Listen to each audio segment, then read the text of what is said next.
Please comment where you are watching in the world. So I was talking to this man, and when I say talking, I mean literally 3 days, not 3 months, not 3 years, 3 days, before I had to block him too. Child. I swear men do not even try to pretend no more.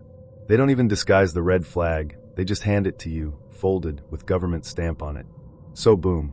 I'm minding my business, being cute, posting my little art stuff, going to work, living my lil New Orleans life, right?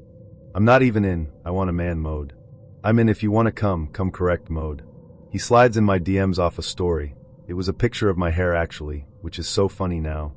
And he's like, your locks look real good, queen. I'm like, thank you, smiling face with smiling eyes. Nothing wild. I look at his page, he's a truck driver, he's Haitian, he's younger than me by like 3 to 4 years, he got a daughter, he posts his mom on Sundays, so I'm like okay cool, he looks normal. We start chatting. And he's consistent, I'll give him that. Good morning text, how your day going, send me a pic, you ate? I love that. I love men who check. That's my love language. So I was like, okay, maybe I'll entertain him. We go back and forth. I tell him I'm an art teacher, I sell my own pieces on the side, I do festivals, I paint second lines, all that. He's like, that's dope, I love that. He's telling me about driving across states, about doing long hauls, about how he sends money back home. Real immigrant hustle, I respect it. Then day 3. Day 3. We're on FaceTime, right? I'm taking my hair down, just playing with it, and I mention, not ask, mention. I'm thinking about combing these locks out or maybe combining them. I kinda want a different look for summer. He goes, nah, don't do that. I said, He goes, I don't want you to change your hair. I like it like that. I said, baby, I wasn't asking you. Real sweet. Real polite. Real, I said what I said. Because I really wasn't. I was literally just telling him what I was thinking of doing to MY head that sits on MY neck that God gave me. He said, yeah, but I say no. I said, you say who? Neutral face. He said it so calm, like he was ordering food. I say no. Like, sir, are you my dad? Are you my parole officer? Who are you? So I laughed because I thought he was playing. I said, boy, bye. And he didn't laugh. He goes, I'm serious. I don't like when my women change up. When I meet you, that's how I want you. And right there, the little red siren went off in my head. Because that's not preference. That's ownership. It's I want to freeze you in the version I met you, so I can control the variables. I know that voice. I've met that voice before. So I go, okay, but you do know you just got here, right? Like you're brand new. You don't get to say what I do with my hair. He goes, I already told you. I'm controlling. I said, oh, you admitting it? Out loud. Because most of them be like, I'm just traditional, or I just like feminine women. No, he said the quiet part. I'm controlling. I said, okay, what that mean to you? Because me, I like to let people talk. You don't have to interrogate men, just let them speak. They'll tell you why you shouldn't date them. He goes, it mean I'm the man. So I make the decisions. I don't care if you older than me. I don't care if you make more money than me. I don't care if you got your own house. If you with me, you listen to me. That's respect. I said, respect or obedience? He said, same thing. I said, no, it's not. Face with tears of joy. He said, if I tell you no, it's no. You want to change your hair? I tell you no. You want to go out with your friends? I tell you no. Sometimes I might tell you yes. Next time I might say no. That's it. I said, so I can't go to a museum? I can't go to Frenchman? I can't go to an art market? He goes, you can if I say you can. I said, for what reason would you tell me no? He said the scariest thing I've heard in a minute. Just to say no. Just so you remember I can. And that's when I knew I was done. Because it's not even about cheating. It's not about your safety. It's not, I don't want you out at 3 a.m. in a bad part of town. It's, I want to control your movement just to prove I can. That's abuse with no seasoning. That's day 1 playbook. So I said, you do know I'm grown, right? He goes, I don't care. I'm the man. Heavy accent, too. When Gaysonin. You go have to listen. I said, no I don't. He said, then I don't want it. I said, okay. Face with tears of joy. But he kept going. He was like, see, American women, y'all don't respect authority. Where I'm from, if the man say something, you do it. And I said, where you from they also don't have me. I pay my own bills. I drive my own car. I plan my own trips.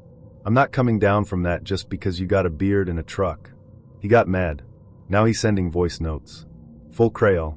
I speak a little bit. I done dated enough Caribbean men, so I caught fok fia kut. Li pants laviv pokant li, esse pamashe aveam.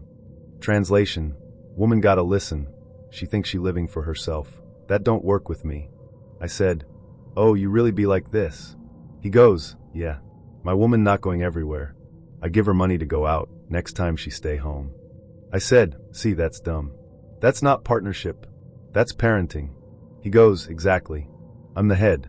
You follow. I said, you do this with all your girlfriends? He said, yeah. My baby mama too. I said, you have a daughter, right? You said she's 7? He said, yeah, my princess. I said, so you gon' teach her that too? That a man can tell her no just to tell her no. Without missing a beat, he said, yeah. She need to know how to respect her man. I swear to God my stomach dropped. Because I saw it. I saw that little girl at 23 calling me crying like, he won't let me go to brunch.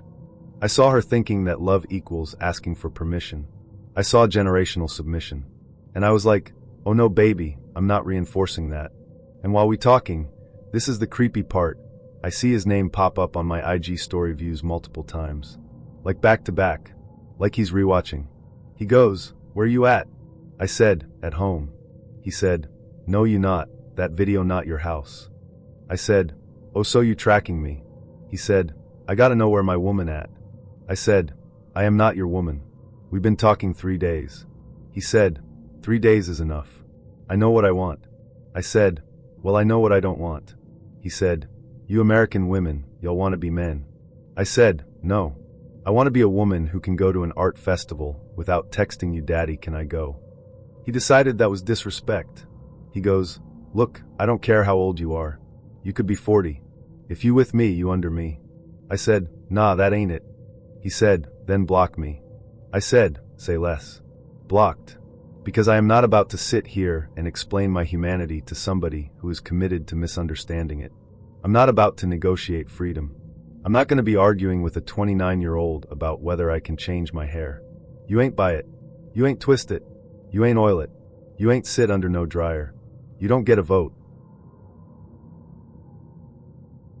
So yesterday I go on a date.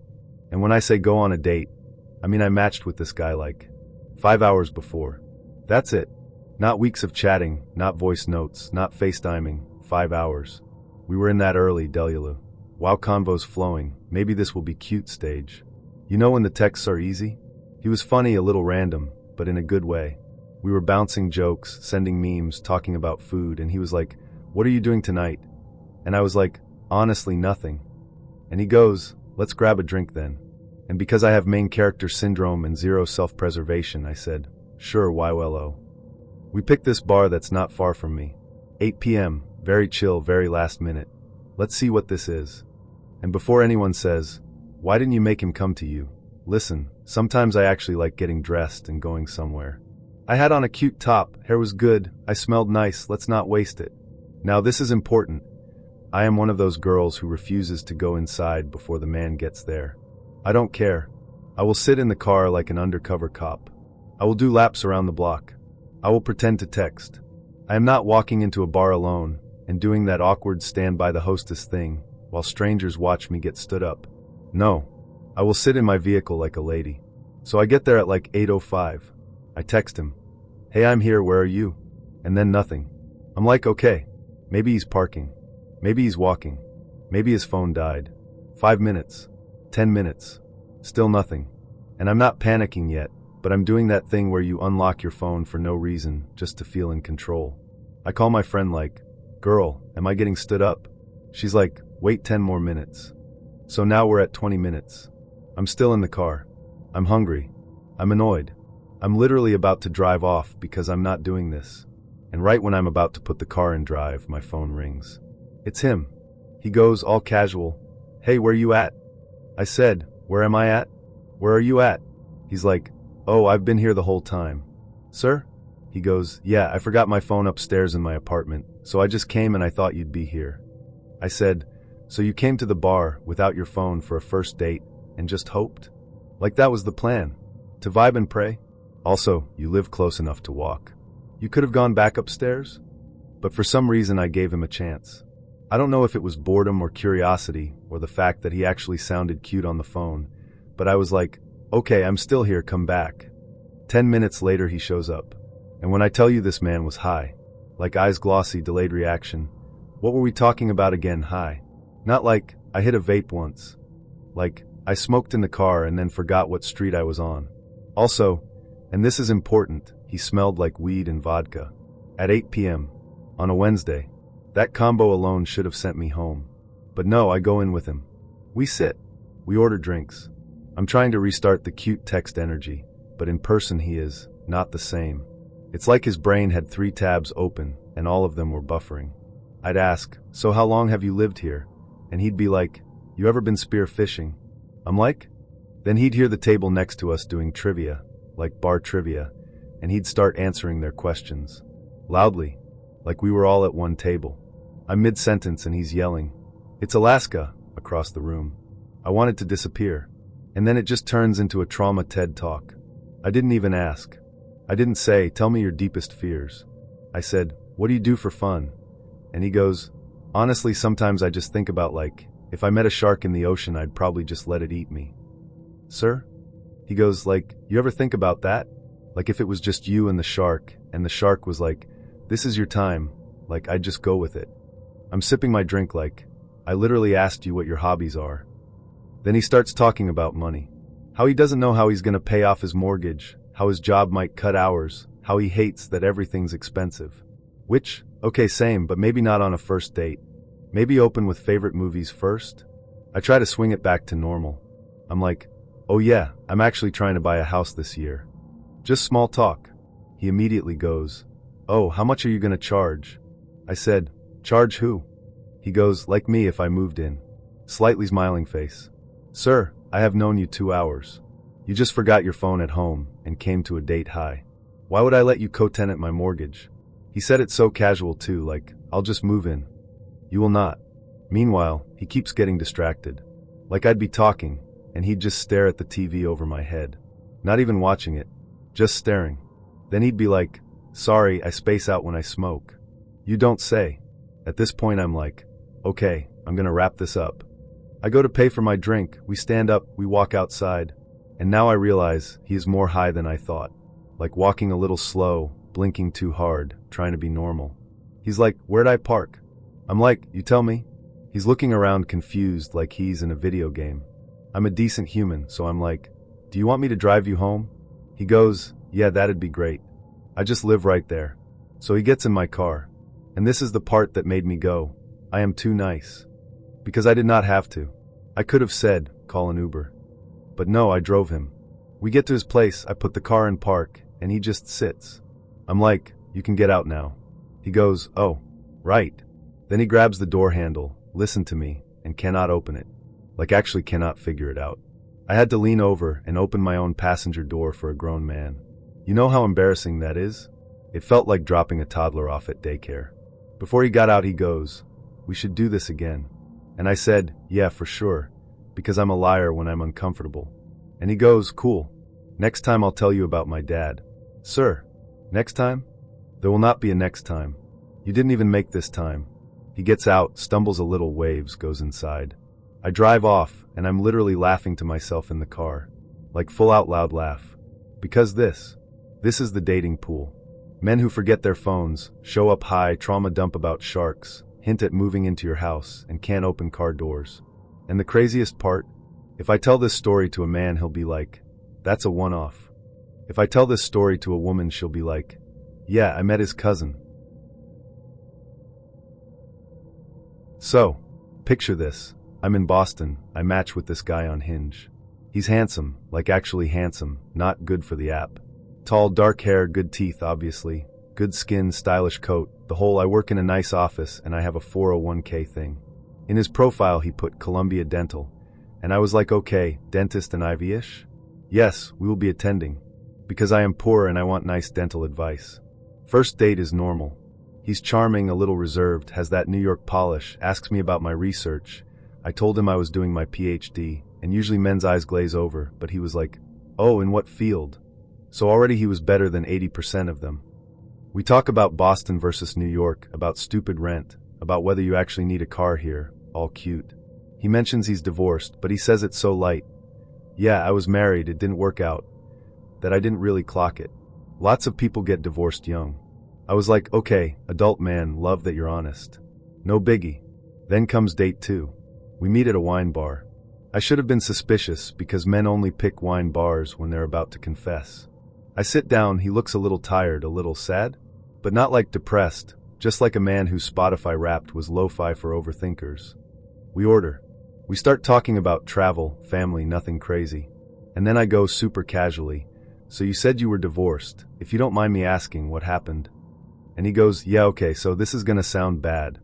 When a man starts a sentence with this is gonna sound bad, leave. Leave your coat. Leave the charcuterie. Go home. But I was curious, and I'm nosy, so I stayed. He takes this long breath and goes, we met in dental school. We were together almost 10 years. We got married after 9. I was like, wow, that's a whole era. That's college part 2. That's a person you've grown up with. That's holidays, family group chats. 10 years is not we tried. 10 years is we merged our Costco cards. He keeps going. She was amazing. Smart, driven, beautiful. My family loved her. Her family loved me. So far so normal. Then he goes, but once we got married, the sex got really vanilla. I said, oh, we're doing this. On date 2. Okay. He's like, she wanted it, but it was routine. Same thing. I don't know. I felt like she didn't see me like a man anymore. It was like checking a box. And listen, I can kind of understand getting bored.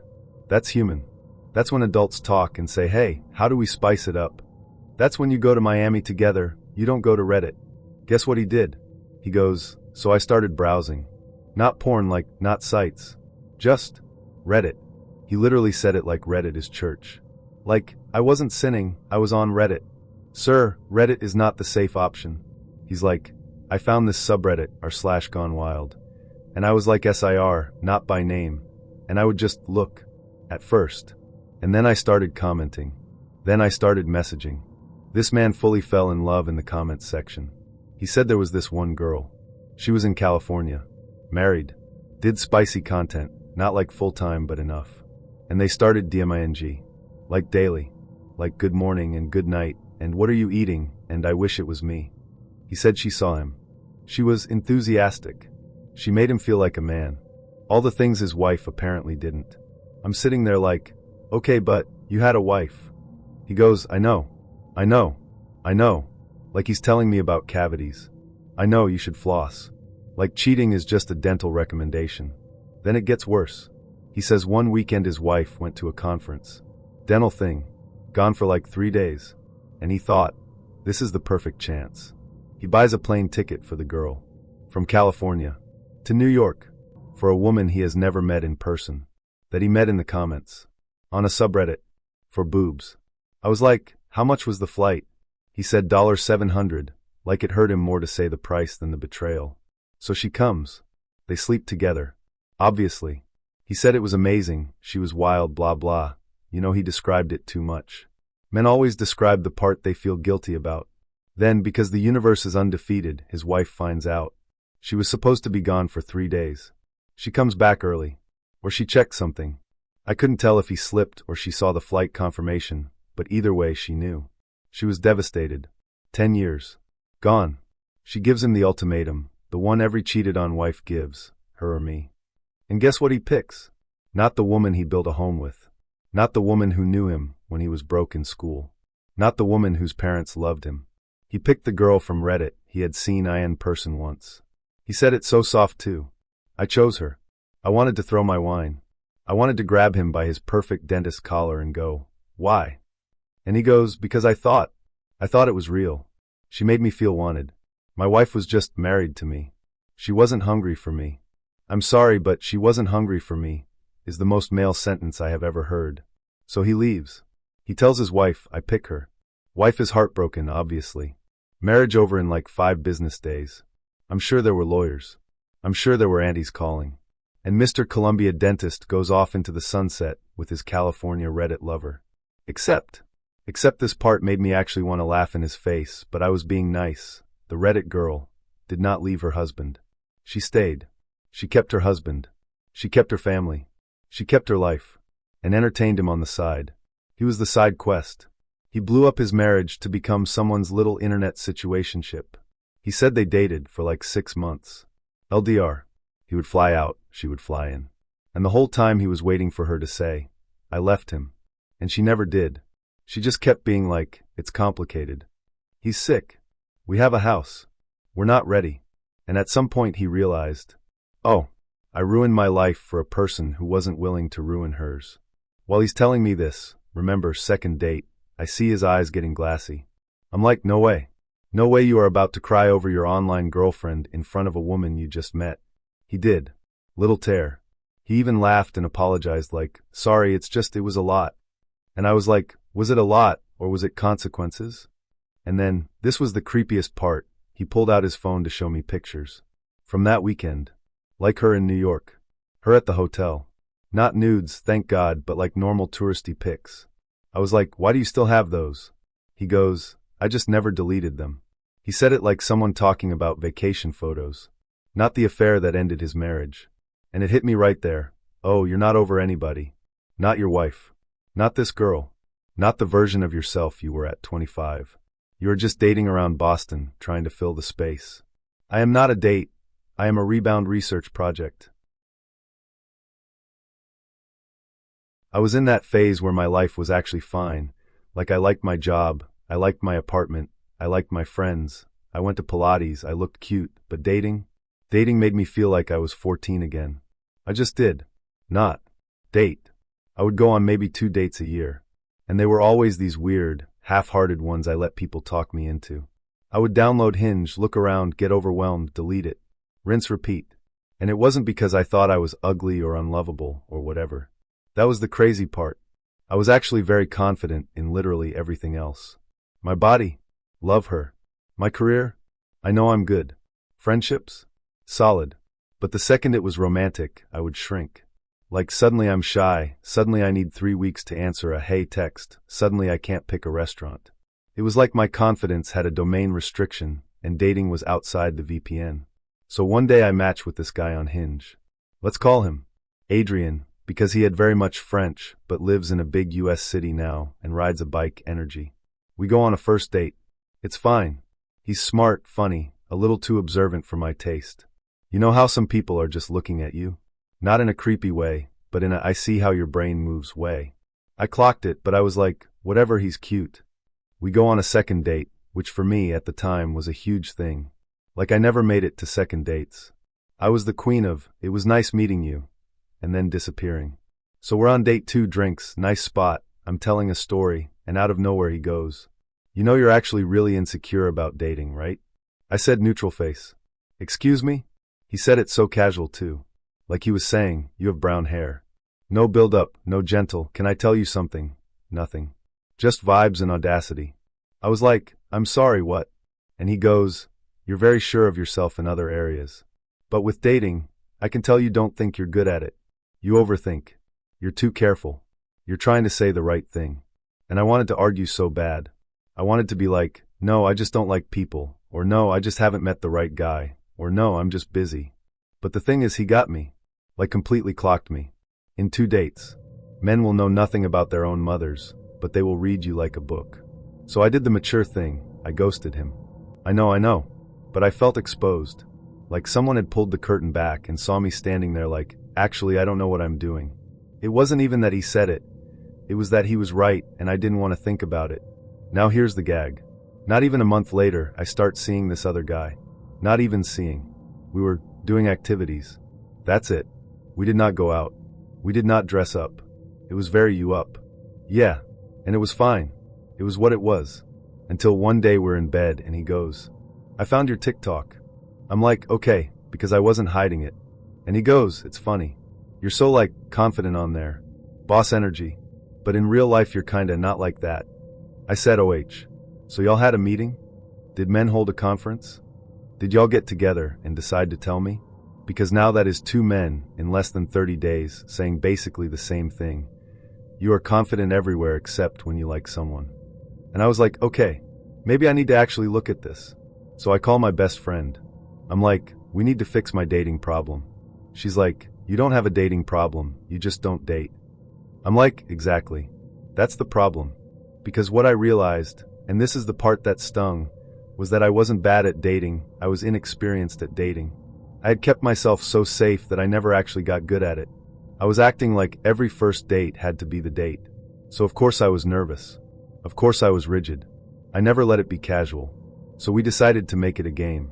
We opened a Google Sheet because we're psychopaths, and we made actual columns: name, app, date, location, rating, red flags, green flags, kissed, follow-up, notes.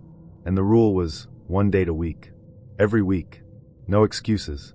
Didn't matter where you got the date from, app, IG, a friend, you met him at Trader Joe's, whatever. If you went, it counted. Second rule, you can count a second date toward the quota if you want to see him again. But, and this was the important part, third dates didn't count. Because we didn't want to get stuck on one guy for 6 weeks, and then find out he lives with his ex. We wanted exposure therapy. And listen, that spreadsheet changed me. Because when you take the pressure off of, this has to be the one, you actually act like yourself. I stopped spending 3 hours getting ready. I stopped doing the, what should I text back if he says this, with 8 friends. I just went. Sometimes it was coffee. Sometimes it was drinks. Sometimes it was 45 minutes of me realizing he was in tech sales and had no personality. Sometimes it was great. And I noticed by like week 3, I wasn't anxious anymore. I was literally like, okay, next. We even did it together sometimes. We would go to the same restaurant, sit on different sides, both on separate dates, and then meet in the bathroom and whisper, he's so short, or he's actually nice. It was hilarious. We made TikToks about it. We made it fun. And all that, I'm nervous, what if he doesn't like me, energy just left. We did that for 6 months. 6. And I was like, damn, I'm actually dating now. Not situation shipping. Not trauma bonding. Real, regular dating. I was proud of me. Then one day I re-download Hinge, because I had deleted it during one of my I am healed moments. And you know how when you come back it shows you people you used to match with? Guess. Who? Shows. Up. Mister, you're insecure about dating. I literally laughed. I was like, of course it's you. Of course the man who called me out is still here. I almost skipped him because petty, but then I was like, you know what? No. I'm gonna tell him. So I matched. I messaged him something like, look what you did. And he was like, what did I do? And I told him straight up, you said I was insecure about dating, so I went on 26 dates in 6 months to fix it. And he was like, you're insane. And I was like, yeah, but did it work? And he goes, sounds like it. And then like a movie, like a stupid rom-com, he goes, you want to get a drink and tell me about it? And I was like, yeah, I kinda do. Because now I wanted to show him. Not in a pick-me way, in a look how different I am way. I wanted to show him I wasn't that nervous little second date girl anymore. We met, and it was so different. I wasn't over-explaining. I wasn't trying to impress him. I wasn't tilting my head every time he spoke like a news anchor. I was just me. And he even said it. He was like, you're way more relaxed. And I was like, yeah, because I realized dating isn't special. You make it special. Otherwise, it's just talking to people. We kept seeing each other. And it actually worked. Like really worked. We started dating. Then we made it official. Then, and this is the part that makes people scream, I moved in with him. The man who told me I was insecure about dating became the man I date. Which is insane, but also kind of makes sense. Because he saw it. He saw me before I knew what it was. And low-key, I didn't need someone to say it. I needed someone to be like, you're not bad at this, you're just scared. And then I needed to go prove I wasn't scared anymore. Okay, so this is my Austin story, and before anybody says, why did you keep texting him? I need you to understand this man was delusionally cute. Like, he looked exactly how you think a Texas golden boy with a mullet and a mustache is gonna look. Like if Yellowstone had Wi-Fi. That's what he looked like. So I go to Austin a lot. I don't live there, but I'm there all the time because I love it. I have friends there. And I was in I'm gonna meet my husband in a different city because men in my city are broken, era. So I set my Bumble location to Austin ahead of time. I'm scrolling and I match with this man. Let's call him Cowboy Ghost. You'll see why. He had the whole thing, mullet, mustache, hat in one picture, truck in another, dog in another, looked tall, looked like he drinks ranch water and has a mom who loves him. I was like, okay, yeah, I'll risk it. On Bumble we have to message first, so I send something cute. I don't even remember what I said, probably something stupid like, I hope you can two-step because I can't. And this man does not respond. And Bumble has that little 24-hour timer on it, right? So we're getting down to like 2 hours left, and I'm like, okay, he's either busy or he's one of those men who wants you to chase. So I send my number. I'm like, hey, I'm gonna be in Austin this weekend. Text me if you want to grab dinner. And he texts. Immediately. I was like, oh, so you just didn't want to type in the app. Okay. We're talking, vibes are good. I tell him I already have dinner reservations for me and my friend at this spot. I swear I don't even remember the name now. Let's just call it da-da-da because that's how I said it in my head. And I'm like, you should come join us. And he's like, oh my gosh, yes, I love that place. I will absolutely be there. Cool. I'm picturing him walking in, being charming, my friend being like, yes, me being like, told you I pull, you know. Then the weekend comes, and I hear nothing. Radio silence. I'm like, okay, he's busy. I go to dinner. I still hear nothing. I'm like, okay, L for me. Now this is where it gets funny. On his Bumble, he had his first and last name like a rookie. So of course I go to Instagram. I find him in like 4 seconds. And not only do I find him, I find out he is kind of a thing. Not like famous, but like Austin famous. He has a decent following, people comment, he does the little Texas boy TikToks, he posts his family, hunting, river days, the whole thing. And based on his Instagram, he looked like such a good guy.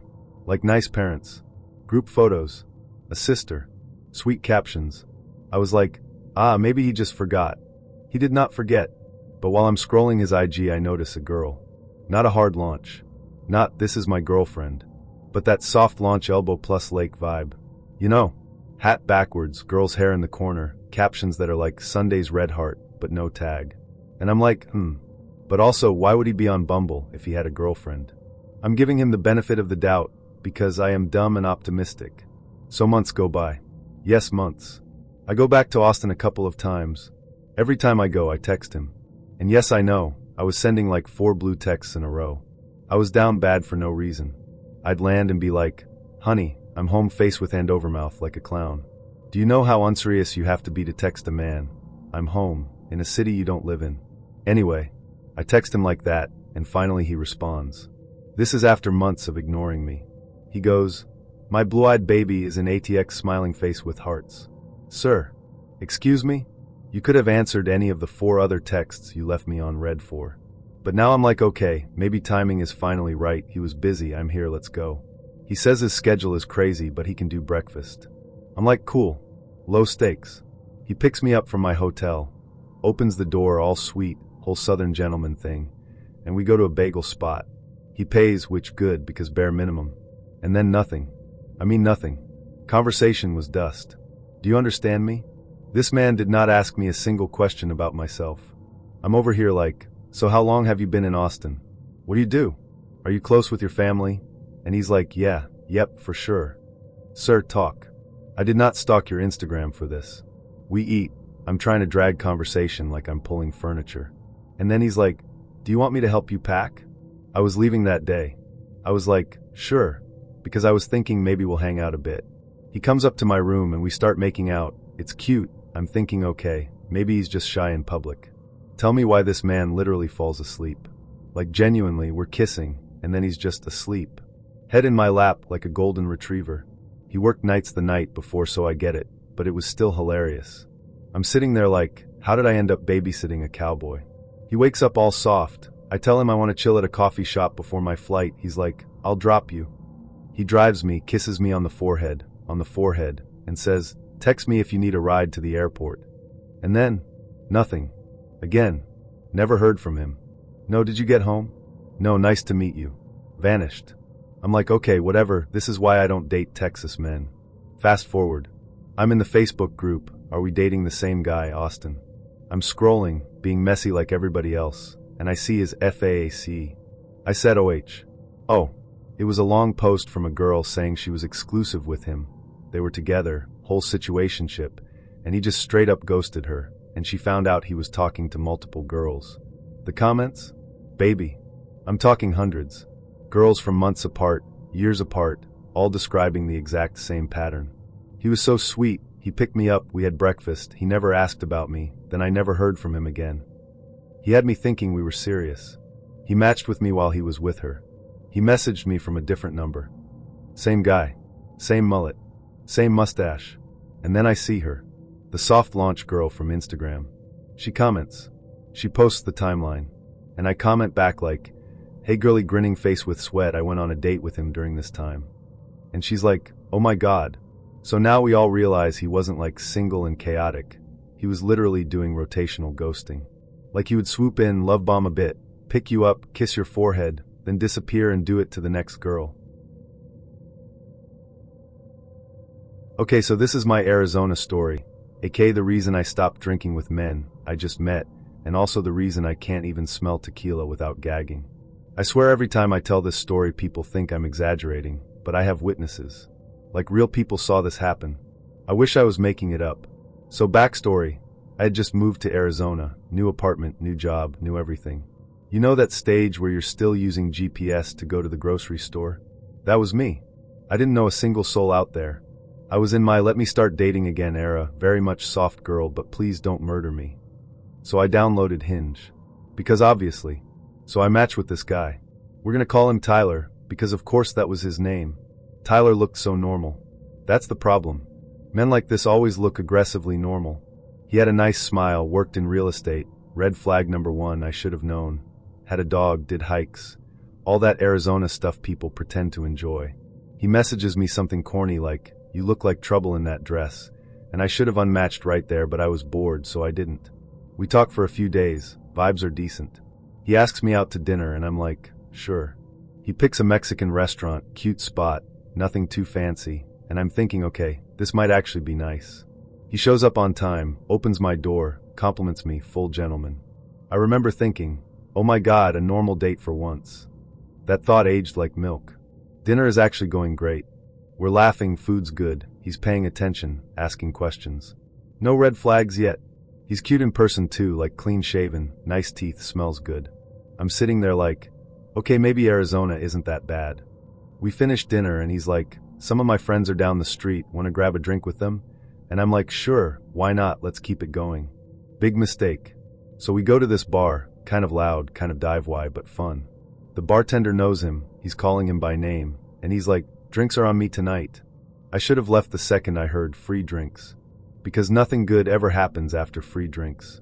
But the bartender is pouring shots like he's trying to win a speed record, and every time I finish one, he's handing me another. I'm like, okay, maybe it's water at this point. Spoiler, it wasn't. Tyler and his friends are being nice, we're all talking, laughing. Then the bartender goes, y'all want green tea shots? And I'm like, sure, because those are cute and light. Except this green tea shot comes out dark. Like murky pond water dark.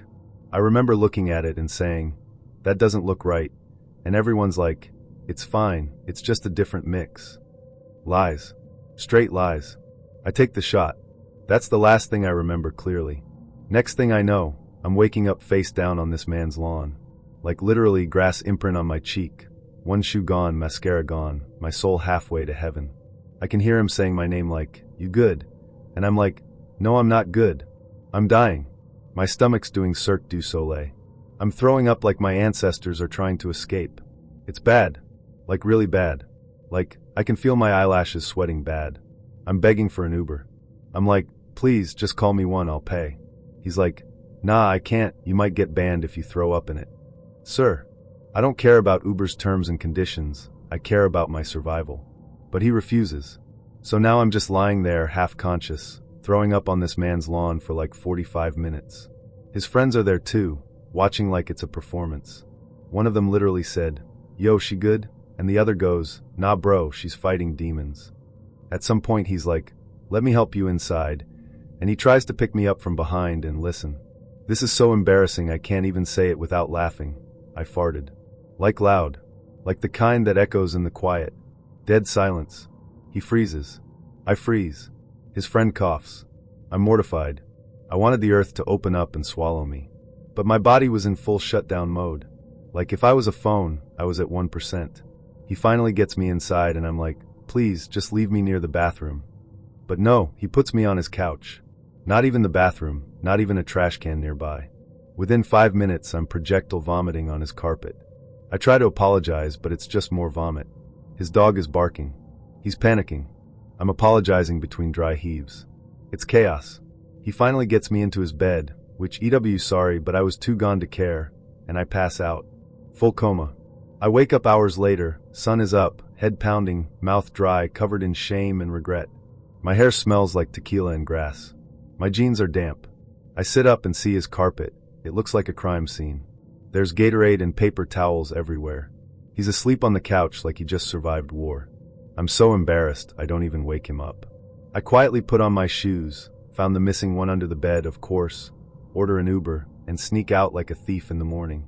I sit in the back of that Uber staring out the window like I'm in a sad music video. The driver's like, rough night? And I'm like, sir, you have no idea. I get home, shower for like an hour, block him on everything. I don't even tell my friends until like a week later because I was too mortified. When I finally do, they're like, girl, that sounds like you got roofied. And honestly, I don't know. Maybe it was just too many shots. Maybe that green tea wasn't what it was supposed to be. But I'll never know, and that's the scary part. So, this man, I have known him for like 2 years. Not like friends, but we'd crossed paths. He'd done some work on my house once, and the whole time he was doing that work he was low-key flirting, right? And at the time he had a fiancée. Not situationship. Not kinda talking. A whole ring, whole wedding, we picked a venue. And he was still like, so you got a boyfriend? Sir, be serious. So when he first asked me out, this was a year ago, I said no. Because I'm not doing that. I don't mess with people's relationships. I don't want that karma. I don't want to be at Target and get tackled by a bride. I said no. I was proud of myself. 6 months go by. I run into him again because small town energy, right? He's like, oh, we broke up. I'm not with her. I'm getting an apartment. And I'm like, okay, good for you. And then he hits me with, so can I take you out now? I said no again, because honestly him asking me while he was still engaged was enough for me. That's all the character reference I needed. If you're trying to date while you're engaged, you're gonna try to date while you're with me. Easy math. But then, and this is where I fumbled, he just kept asking. Like once every couple weeks. Not in a creepy way, just in that persistent way guys do where they're like, I'm still interested. And then fast forward to a couple weeks ago, I was in that lonely girl spiral. You know the one? Where you're like, maybe I'm being too picky. Maybe I should give someone a chance. Maybe everyone can't be that bad. Wrong. They can. So this time when he asked, I said yes. Immediately mistake. Because the second I said yes, this man forgot how to plan. I told him, I'm free these days, evening works. I don't have any diet restrictions, surprise me. Real easy. Real standard. He goes, okay, where do you want to go? Sir, you've been asking me for a year. You didn't think one step ahead? You didn't have one restaurant in the chamber? One bar? A coffee shop? You had nothing? I said, I don't care. Wherever. You pick. And he goes, well, what time? I said, any time after 6. He goes, well, what day works better? I said, any day. I just said I was free. We go back and forth like this for days. Every day he texts, so where are we going? And I'm like, are you dating me, or am I dating me? Plan something. Finally I was like, okay, 7 p.m., this place. Done. I literally planned the date he has been begging for. That should have been red flag number, 47. Day of the date I pull up. I see him in the parking lot. He's on the phone. And not just on the phone, he is yelling. Full volume, cussing somebody out. I'm standing there like an idiot waiting to be greeted, and he's like, no, you not gonna do that to me, you hear me? Real loud. Real aggressive. I'm like, okay. Cute. I stand there. And stand there. And stand there. Felt like 10 minutes. It was probably like 60 seconds, but it felt long because I'm just in the wind waiting. Finally he hangs up and I go, everything okay? And he immediately goes, yeah, my ex is crazy. Excuse me?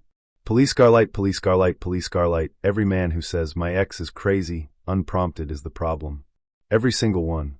I don't care. If all your exes are crazy, maybe you are the common denominator king.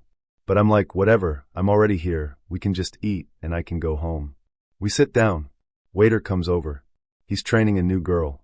She's sweet, a little nervous. She goes, hey guys, I'm training today, so I really appreciate your patience. You know, cute.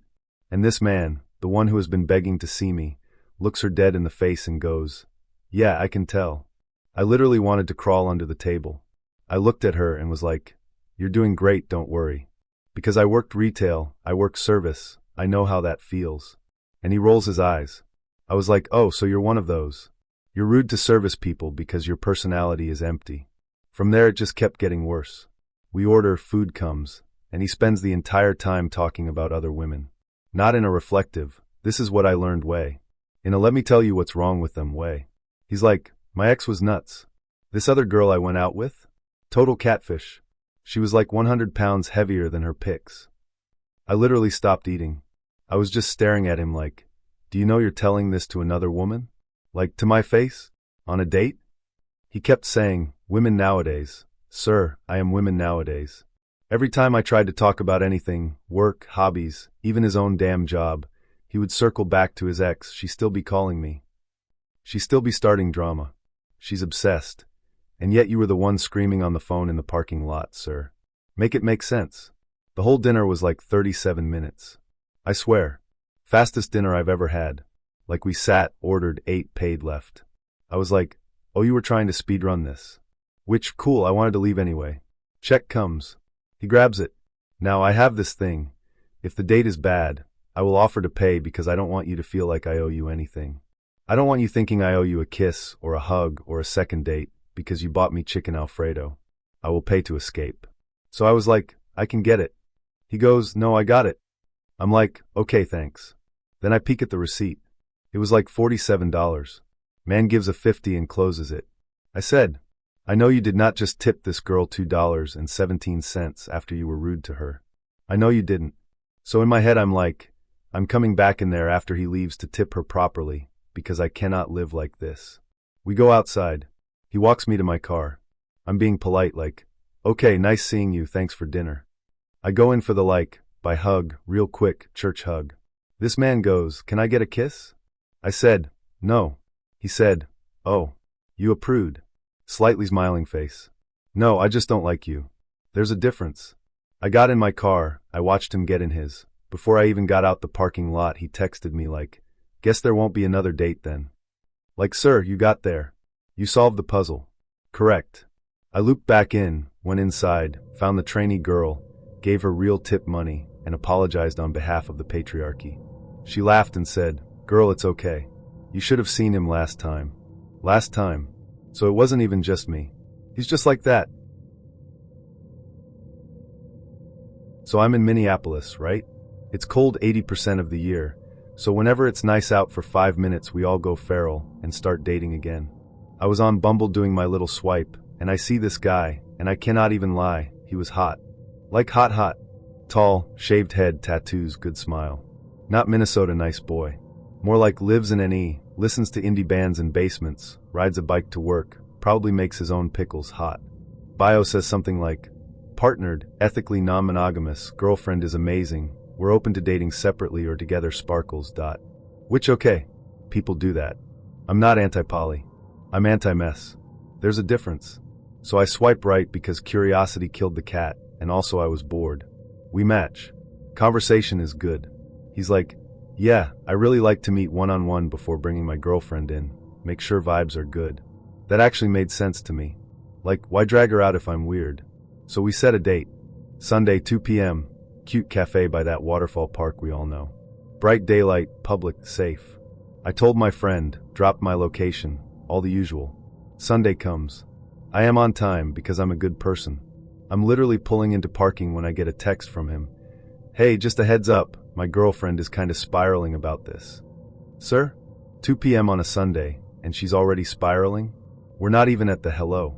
I'm literally 100 feet away. I text back like, do you want to reschedule? I don't want to cause drama. Because I don't. I'm not showing up to be the main character in your open relationship breakup.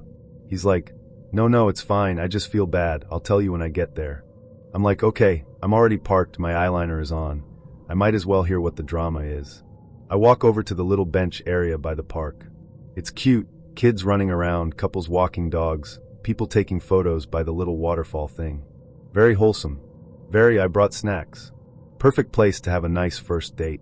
This man pulls up and immediately I was like, oh no. Because it's 2 p.m. and he is already drunk. Not tipsy. I had mimosas. Drunk. Eyes bloodshot, talking just a little too loud, hair messy, walking like the ground's on a slope. And he's holding, I am not kidding, a metal flask. At 2 on a Sunday. And it's dented. And it has initials on it. Which tells me, this is a well-loved flask. This is a daily driver. This flask has seen things. He hugs me too long and goes, hey. Sorry. Crazy morning. And I'm like, what happened? Because I'm trying to be nice. I shouldn't have asked. That question opened the floodgates of hell. Instead of saying, my girlfriend's nervous about this, like a normal person, he goes, my mom called me and she said some really heavy shit, and also my girlfriend's mad, and also I'm just like behind on everything, you know? And I'm like, we just met. We have known each other in person for 40 seconds. This is a drinks at 7 conversation, not a sun is still up conversation. He sits, takes a swig from the flask, looks around like he's checking if his girlfriend is gonna materialize from the bushes. I'm watching him like, what is happening? I go, so, what's going on with your girlfriend? Because hello, I'm not trying to get jumped in a park. And he goes, yeah, so she's kind of spiraling. She's just like, why do you need to meet her alone? Why can't I come? And I was like, well, because you get jealous. I said, oh, so the ethical part of your non-monogamy is in beta testing. Got it. Then he does the worst thing. He takes another swig and goes, honestly, me and her both have like a drinking problem. Says it like he's saying we both like chili. Very casual. We just love to vibe, you know? Vibe? At 2 p.m. with a flask in a public park? There are toddlers. Then he goes, I kinda made it worse though. I said, how? He goes, I was talking about you and I got her really worked up. I said, what do you mean talking about me? He said, I told her what I wanted to do to you. Slightly smiling face. Sir. In the park. In broad daylight? With a dragonfly flying past? I said, like in detail? He said, yeah, I thought it would get her excited, but it kinda pissed her off. And then, this man starts repeating it. To me. Out loud. At 2:06 p.m. On a bench. With an old couple walking past us. He's like, so I told her I wanted to. And I said, nope. I literally put my hand up like a crossing guard. Nope. You don't need to say it. Please don't say it. He's laughing like, you're shy. I'm like, no, I'm in a park. He keeps talking. Now he's trauma dumping about his mom. She doesn't understand me. She doesn't understand Polly. She thinks I'm just sleeping around. I'm like, do you think you're just sleeping around? He goes, no, I'm building community. Babe, you have a flask. Then he goes into money. Of course. All men trauma dump in the same order. Mom, money, mental health. He goes, I don't even know how I'm gonna pay my rent this month. That's why I was like, it'd be kinda cool if we could all just like live together. I said, who is all? He said, me, you, and her. I said, after 7 minutes? He's like, well, you said you were gonna buy a house. Because I said offhand, I'm trying to buy a house this year. So like, we could rent with you. This man tried to move into my imaginary house. That I do not own yet. Off of 1 Bumble match and 1 park bench. I Nako. And the whole time, this was the creepiest part, he kept looking over my shoulder. Like genuinely checking. I was like, is your girlfriend gonna pop out like a raccoon? Am I in a hidden camera show? He goes, nah, I just don't know if she's gonna show up. Excuse me? You invited me here knowing she might run up? That's when I was like, absolutely not. I don't do park brawls. I don't do drunk girlfriend in a sundress energy. I don't do that. Then he says the thing that made me stand up. He goes, she was mad because I told her exactly what I'd do to you. Like if I had you right now. And starts again to describe it with his little drunk eyes, and I just went, okay. I gotta get the fuck away from you. I said it exactly like that. Out loud. I didn't even sugarcoat it. I stood up, grabbed my bag, started walking. Because no, I'm not sitting in a park at 2 p.m. listening to a man with a flask and a girlfriend tell me his sexual fan fiction. And he YLLS actually yells like I'm across the park. It's fine. At least I'm functioning. I turned around like, are you functioning? Because you forgot step 1 of polyamory, which is don't make your girlfriend jealous on purpose. You forgot step 2, which is don't be drunk at 2. You forgot step 3, which is don't tell strangers sex stuff in public. I got in my car, locked the doors, texted my friend. I just went on a 7-minute throuple date. And she was like, of course you did. So context, right? I moved here from Miami like 3 years ago. Didn't know nobody, no cousins, no girlfriends, no hey girl let's go out, nothing. And when you move to a new city as a grown woman, you either sit in the house and talk to your plants or you download the apps. So I downloaded the apps. I don't even remember which one it was. It was one of them. Maybe it was that AI one that picks for you. I don't know. Point is, I match with this dude. We're gonna call him Ryan because, yeah. So Ryan is like, pull up, we'll grab some drinks. And I'm like, you know what, cool, because what else was I gonna do? I don't got no friends here. I can't keep going to Target for enrichment like I'm a zoo animal. So I'm like, let me go get a drink. We meet at this spot. It's one of those bars that's shaped like a horseshoe. You know what I mean? Like the bar goes around and everybody kind of faces everybody. Which normally I like because I like to people watch, but on this particular day, that setup ruined my life. Cause where we sat was dead in the middle, so literally everybody in there could see us. If something happened, if somebody tripped, if somebody proposed, whatever, center stage, that's important. So we sit down, we order, we're just doing first date talk. What do you do? Where are you from? You like DC? And it's cool, he's talking, I'm talking, bartender's doing his thing. About maybe 5 minutes in, I'm not exaggerating, it was fast. I look out the window and I see this woman standing outside. Now let me paint her for you, because y'all gotta see her. Thick, not fat, but thick, like she picks stuff up. Brown skin, little bob, ray all short, like that. I don't play with nobody, Bob. She got tattoos, she got on Cookie Monster pajama pants. I swear, you know the girl I'm talking about. The girl that will fight at 2 p.m. Real hood. I literally gripped my purse a little bit, not even gonna lie. And the craziest part, sis had 2 suitcases. Not bags. Suitcases. Like she just got off a Greyhound to come whoop somebody. So I clock her. I'm still talking to Ryan, but I clock her because women be knowing. And I'm like, okay, weird, but DC be weird sometimes. Maybe she homeless, maybe she traveling, I don't know. I turn back to him. I look again, she gone. I'm like, okay, maybe she walked past. Next thing I know, mid-sentence, I'm literally talking about work. I see movement in my peripheral, and this same woman is now inside the bar, walking straight toward us. Not to the bathroom. Not to the host stand. Not to the bartender. To US. And I'm like, okay, maybe she's drunk. Maybe she gonna ask for $1. I'm trying to stay calm. She walks right up to him and she goes, Ryan, you don't see me. And I'm like, huh? Cause first of all, how you know his name? Second of all, why you saying it like that? Third of all, why you got luggage? The whole bar goes quiet. You know that quiet where you can hear the ice in the shaker? The bartender literally paused. Everybody is looking at us because again, stupid horseshoe bar. I look at him like, do you know her? And he's doing that guilty smile men do when they about to lie. And she looks at me. I look at her. I'm not reacting cause I'm like, this is not about me. I just met this man. I don't even know his last name. I don't know his sign. I'm innocent. Then she says, loud as hell, I don't got no beef with you. But this is my husband. When I tell you the whole bar said, oh, without saying, oh. My soul left. I said, oh, okay. So this not a little side chick situation. This not, he owe me $40. This is marriage. And I'm on a date with him. In public. At 6 p.m. In DC. On a Wednesday. Jesus. So I'm frozen, right? Cause what do you do? Fight her? For who? I don't know this man. I was just bored.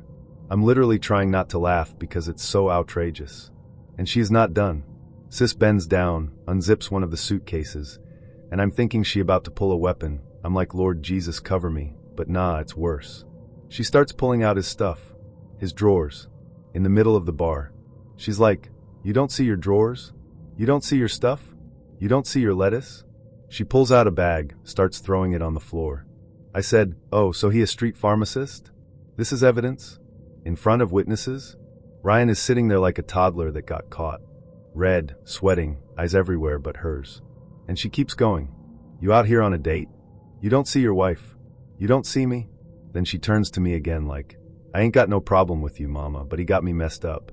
And I'm like, honestly, same. At this point, the bartender is literally pretending to wipe the same spot, watching. People on the sides got their phones up low-key. I know they do because I would. And then, cause of course there's an and then, she starts twerking. Right there. Like, yeah, caught you, this my husband. Throwing his underwear, throwing his little product, dancing. In Cookie Monster pajamas. With a half grill. 2 suitcases open like a yard sale.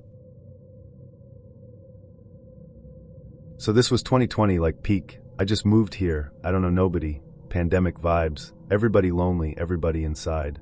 I was not even on Tinder to be cute. I was not trying to be in love. I was not trying to get flued out. I literally just wanted somebody to smoke with because I was bored and I did not want to smoke by myself again listening to the same 3 songs and crying. I'm like, okay, everybody smokes, let me see who's around. So I matched this dude, right? And he lives literally down the street from me. I'm like, bet, convenient. We start talking on the app, he seems cool, nothing crazy, regular dude energy. Then he gives me his number, he's like, text me. I'm like, okay, cool, whatever. And before y'all judge me, yes, we met the same night. I know. But again, pandemic, lonely, no friends, wanted to smoke. It was very much link and smoke energy, not I love you energy. But I'm not dumb, so I didn't give him my address. I said, meet me in the middle. I'm not walking all the way to your house, and you not pulling up to mine. We gon' meet in the middle like responsible adults. So we meet somewhere between our places, sit outside, start rolling up. Vibe is cool. We're talking, getting to know each other. He's telling me he work at UPS, important later. We're laughing, we're like 2 blunts in, it's chill. Then out of nowhere, like literally no transition, no how was your day, no what's your sign, this man goes, can I borrow $40? I literally looked around like, is somebody on speaker? Are you on FaceTime? You talking to me? Because I just met you 27 minutes ago. He said it so casual too, like we was already together, like I was already his girl. I was like, $40 for what? And he goes, my birthday next week, I need $40 to get a haircut. Now listen, I'm a generous person. My therapist says it's a toxic trait. I say it's me being a good person, we still debating. But I was like, your birthday not next week, stop lying. Because men love to make up deadlines to get money. So I go, show me your ID. And this man pulls out his wallet. I was like, oh, you for real? I look, birthday actually next week. October. Scorpio. Of course it's a Scorpio. I should have left right there. Universe gave me a warning, and I said, LOL. So I'm like, okay, at IS's birthday, at IS 2020, his hair dio look like it needs help. I'm like, all right, I can send you 40, but you gotta pay me back next week when you get paid. Because I also worked at UPS before, I know y'all get paid weekly. I know the schedule. Don't play with me. He's like, for sure, I got you. Then, this man goes, actually, can I get 80? I said, what haircut costs $80? He goes, I'm trying to get a haircut and a bottle for my birthday. Sir, be serious. You want me, a stranger, to fund your self-care and your turn-up? Off one smoke session? But here's the thing, I had it. And like I said, if I got it, everybody around me got it. So I was like, I'm a cash app you 80, but you gotta send it back when you get paid. Next week. Don't play. He's all, yeah, I'm good for it. I work at UPS, I'll hit you, I'll even come through to smoke again. So I send it. Green check. Immediately he's normal. We finish smoking vibe, then we go home. Next day. No text. I'm like, okay, whatever, I don't know him like that, it's cool. Day after that, still nothing. Now it's 48 hours since I sent $80 to a man I don't know, and my messages are green. Not blue, not delivered, not even red. Green. I said, oh, that's what we doing. So I go check his socials. Gone. I go check Tinder. Gone. I go type his number in Cash App. Name changed. I said, oh wow, he blocked me on everything for $80. Not 800. Not rent. Not car note. 80. A Benjamin minus 20. That's disrespectful. And what made me mad was not even the money, because I'm gonna make $80 back. It was the fact that I was actually being genuine. Like I told him, if you can't pay it all back, we can do installments. 10s. 20s. $5 a week. We could have been on a payment plan like Klarna. I would have worked with you. I literally said that in my head like, if he was honest I wouldn't have cared. But he really looked at my loneliness and said, yeah, I can eat off that. That's what hurt. Because 2020 was already hard. Everybody was trying to make new friends, and you met me and said, she kind, let me use her. That's ugly. I was in Boston doing grad school, broke, tired, and occasionally going on these little, I'm bored, let me go out for drinks with a man I'm 60% into dates. You know the ones. Not your husband, not your enemy, just that man you text when you don't want to study. This was that man. We'd hung out maybe 3 times. Real low-key. He was quiet, like properly quiet. Not shy, not awkward, quiet. Soft voice, always listening, very, I read actual books energy. Not a bro. Not a loud guy. He dressed nice in that New England way. Brown boots, dark jeans, long coat. Looked like he buys coffee from independent shops. So I was like, okay, harmless. Introvert. Cool. This one night it's raining. Like Boston's sideways cold rain.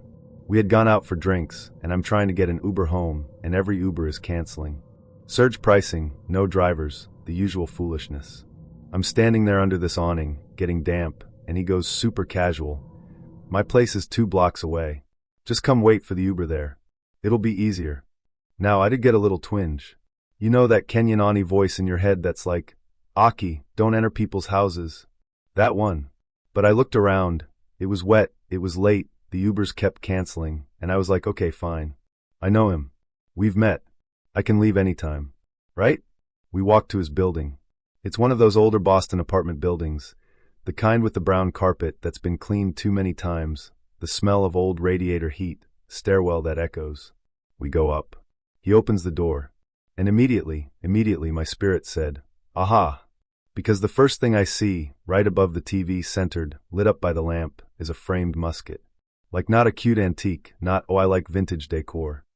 A whole 1700s looking powdered wig. I shot at the British musket. In a glass case. In 2020's Boston. Above the Netflix. I literally stopped. I was like, oh you collect things. He goes all proud, yeah. 18th century colonial. I restored it. Restored it. As in touched it. As in knows how it works. As in could potentially load it. Why do you, a software-adjacent man, have a working colonial firearm above the TV? Then I clocked the rest of the room.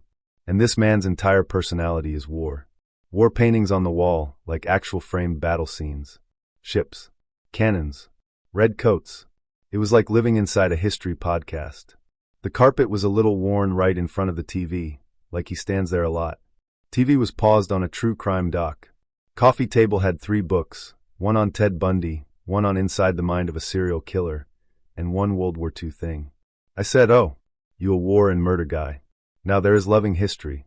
And then there is, I collect weapons and read about men who dismembered people. Those are cousins, but they're not the same. But I still sat down because, again, rain. So I sit, I'm pretending to scroll for Uber, I'm trying to act normal, but I'm cataloging exits like I'm in a self-defense class. Front door behind me. Kitchen to the left. Balcony? No balcony. Okay. We're chatting. He's being normal, honestly. Making me tea. Asking about school. Telling me about work. I start to relax a tiny bit. I'm like, maybe he's just a nerd. Maybe his dad was military. Maybe he likes antiques.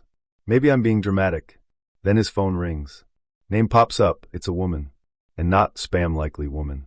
It's a saved name. Not DoorDash. I look down, he looks down, he makes a face like ugh her. He picks up. And this is where my stomach came back stronger. He goes, in that same calm voice, hey, yeah, no I can't talk right now. No, I told you not to call me tonight. Yeah, well you know what's gonna happen. Yeah. Okay. You know what's gonna happen. Sorry? He hangs up. I'm looking at him like, who is that? Because obviously I am going to ask. And he goes super breezy, my ex. She does this. I said, what do you mean she does this? And he goes, she calls when she knows I have someone over. She knows what's gonna happen. She just wants to see if I pick up. I said, what's gonna happen? Slightly smiling face, slightly smiling face, slightly smiling face. And he just smiled. That little, smile. And I said, Aki, I should have trusted my stomach. Because here's the thing, if your ex knows your pattern to the point where she can call and say, you know what's gonna happen, and you're not even hiding me, and you're confident enough to take the call in front of me. You have done this before. Many times. With many women. In that room. Under that musket. At that point I was like, nah. I need to leave. Uber or no Uber, rain or no rain, I am not becoming the girl in the true crime books on the coffee table. So I went into my little actress bag. I grabbed my phone and did the classic. Oh my God. My sister. I have to go. She's locked out. Even put on the concerned face. I start gathering my bag. And he changes. Like, full-on changes. Like someone pulled down a mask. His face goes blank. Voice drops. No smile. He goes low and slow. Well, I can't let you leave this soon now, can I? I froze. Because it didn't sound like a joke. It sounded rehearsed. Like he'd said it before. Like it was part of the script. It came out too smooth. Too easy. And remember, behind him is a wall of war. A gun. Serial killer books. I am in his territory. I am in an apartment I don't know. It's raining. No one knows I'm here except maybe my Uber app. So I laughed. Because sometimes when you're scared you laugh. I was like, haha, no, I actually do have to go. He looks at me for 2 seconds, then does that fake playful. I'm just kidding. But the first version is the real one. The I can't let you leave was the honest one. The I'm kidding was PR. I said, yeah. Well, I'm going. He goes, all right. Hope the elevator's working so you can make it out. With that same little smirk. Now why would you say that? Why would you say, hope the elevator's working, like you know sometimes it doesn't? Like you know sometimes people get stuck. Like you know it's not the safest way down. So I said, oh okay, I'll just take the stairs. I opened that door so fast. I'm walking down the hallway, heart in my throat, trying not to look like I'm running. I get to the stairwell, that old Boston stairwell smell, damp concrete, echo. I start going down. Fast. I'm in boots but I'm flying. Then in my head I'm like, wait. In every movie, the bad guy chases you down the stairs. Stairs are echo why. You can get cornered. So halfway down I'm like, let me get off on a random floor, just in case he comes out. I open a door, step into a hallway. And then it gets weirder. Because as I'm standing there, pretending to check my phone, this old man comes out of one of the flats. Old like 70s, cardigan, house slippers. He looks surprised to see me there. He's like, oh, hello. Do you live here? I'm like, no, just visiting a friend. He smiles, gets closer. Too close. He goes, it's cold out. You can wait in my apartment if you want. Absolutely not. Why in this building is every man weird? Why can't I just go down the stairs in peace? I'm like, no, my sister's downstairs. He reaches for my arm. Not hard, but enough for me to go. Nope. I back up, smile, thank you. And I literally run back into the stairwell. Context. We'd been chatting for like 10 days. Proper chatting as well, not just WID and you up. Voice notes, morning texts, random memes. He was consistent. You know when a man is love bombing but still inside the app. That. Every day. Morning gorgeous. How's work, babe? I bet you look unreal today. And I'm not gonna lie, it was nice. I work, I come home, I mind my business. It was nice to have someone say, I'm excited to see you. He had an accent as well, that proper T-side/northeast thing. You read, class that, all of that, and I was like, okay, cute. Bit north, bit rough, but cute. He told me he was working down south on a construction site in Belvedere for a bit, staying in Erith. Straight away I was like, Middlesbrough to Erith is a mad journey to come and stress women, but okay. He's like, nah babe, I like London girls, you lot are mint. Red flag number 1, because why do you have a location preference for women? But I ignored it because I'm silly. Anyway, we planned to meet. 8 p.m, I book it in my head. I even do makeup. I even put on jeans that button. That's commitment. Day of the date? Man does not text good morning like he normally does. I clocked it. I said, because for 10 days straight he's been morning beautiful, and now on the day you're meant to see me it's silence? Okay. Around midday I message like, we still on for 8? He's like, yeah which, just mad busy on site. Fine. Men work. Cool. I get there just before 8. Sit down. I'm looking cute. I order a drink. 8:05 nothing. 8:10 nothing. 8:15 he finally texts, I'm running a bit late. No sorry. Just vibes. I said okay. I'm giving it 15. At 8:25 he's like, having a nightmare with Uber. At this point I'm like, brother, just say you wasn't ready. Finally he walks in. And straight away I was like, oh no. You know when a man walks in and the energy is frantic? He came in sweating. Like he just did a sprint. Hair messy, jacket half off, sniffing. And not like hay fever sniff. Like sniff sniff. Eyes darting, talking fast. He goes, you alright, you mint you. Kisses me on the cheek straight away, grabs my cheek, like full hand on my face, and I don't even know you yet. I'm like, relax, it's okay, hi. He sits down, flags the waiter and goes, Sambuca. Double. I said, double Sambuca? On a first date? On a school night? That's coke behavior. He sits right next to me, not across, and goes straight into talking about himself. Didn't even ask, how was your day? Nothing. Immediate monologue. So yeah, I'm down here working, I've got the lads up there, we're smashing the job. I've got 2 kids up north, lads 15, girls 7. I miss them, but I'm grafted in. I'm trying to get a gaff down here too. People down here love me, they do. All in one breath. I'm just sipping my drink like MHM. Okay. Every 30 seconds, sniff. Wipes his nose. I'm like, okay Luke. Sure. I try to bring it back to a conversation. I'm like, so how long you been in London? He goes, I don't worry about that, you're sexy you. Sir, answer the question. I ask what he does actually, like what his role is. He's like, I told you, construction babe. Okay, but which part? Bricklaying? Site manager? Forklift? Spirit of construction? He just keeps talking about how everyone on site rates him. At one point the waitress, sweet girl, blonde, probably early 20s, comes over to take the order. He doesn't even look at the menu. He's like, just bring me food, love. I'll eat anything. I'm like, no, ignore him. Can I have XYZ and he'll have this? Because we are not about to make her job hard. I smile at her, she smiles back, girl-to-girl telepathy like, you good? I'm good. We're sitting there, he's inhaled the sambuca, orders another drink, still talking. Still no questions for me. Not where I work, not where I'm from, not what I like. Nothing. Just you're mint, you're sexy. I proper like you me. I seen your pics and I said yeah. I'm like, Luke, you don't know me. He goes, I know enough. I said, okay, but you have not asked me one question. Dates go 2 ways. He looks at me, swear to God, and goes, I don't need to ask you questions. I've already decided I like you. I said nah. This one's mad. Because that's not romance, that's possession. That's, I chose you so you don't have to speak. And also, how can you decide you like me when all you know is the angles I posted? I could be a murderer. He keeps doing little touches as well, hand on my thigh, rubbing my back, grabbing my chin to talk to me.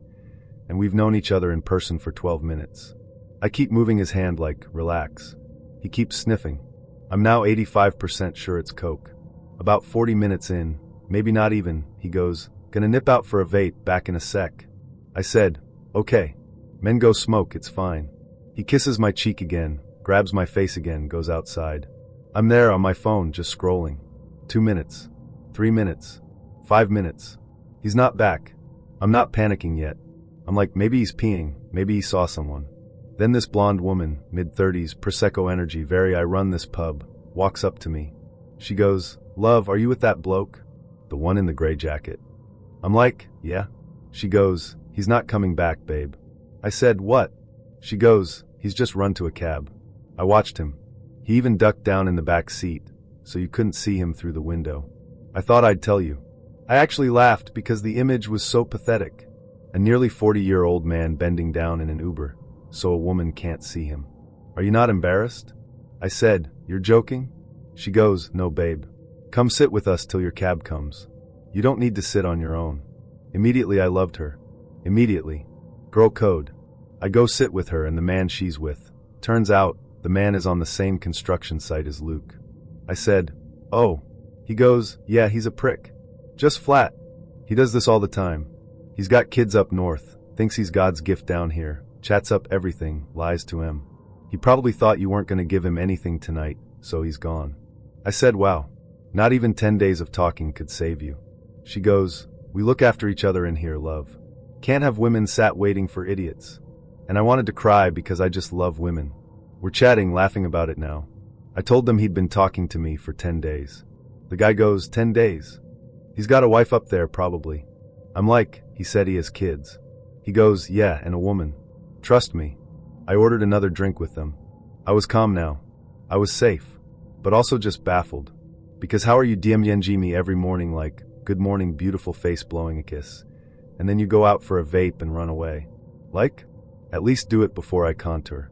And then, because of course around midnight, he texts. Hey sexy, saws I had to dash, got called back to site XXX.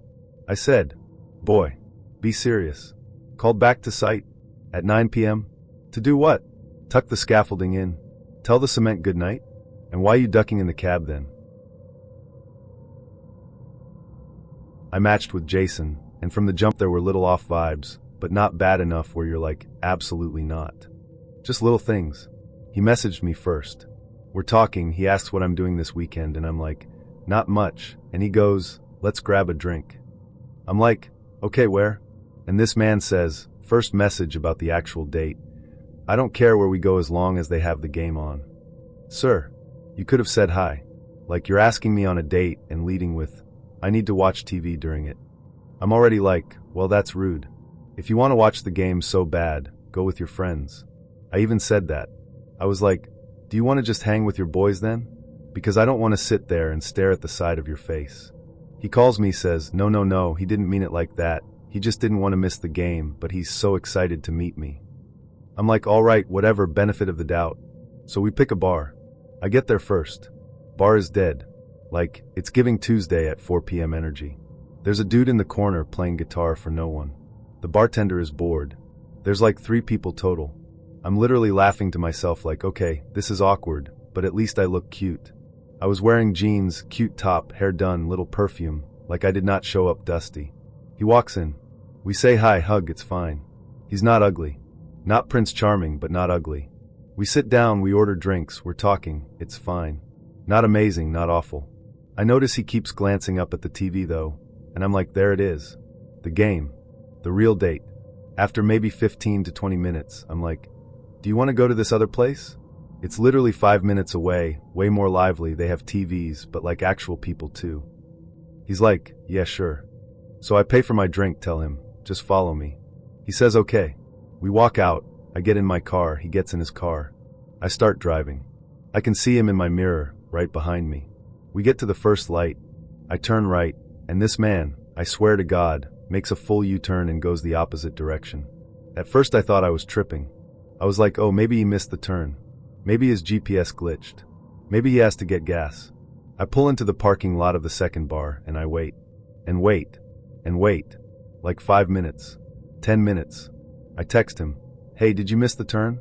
No answer. I call him. No answer.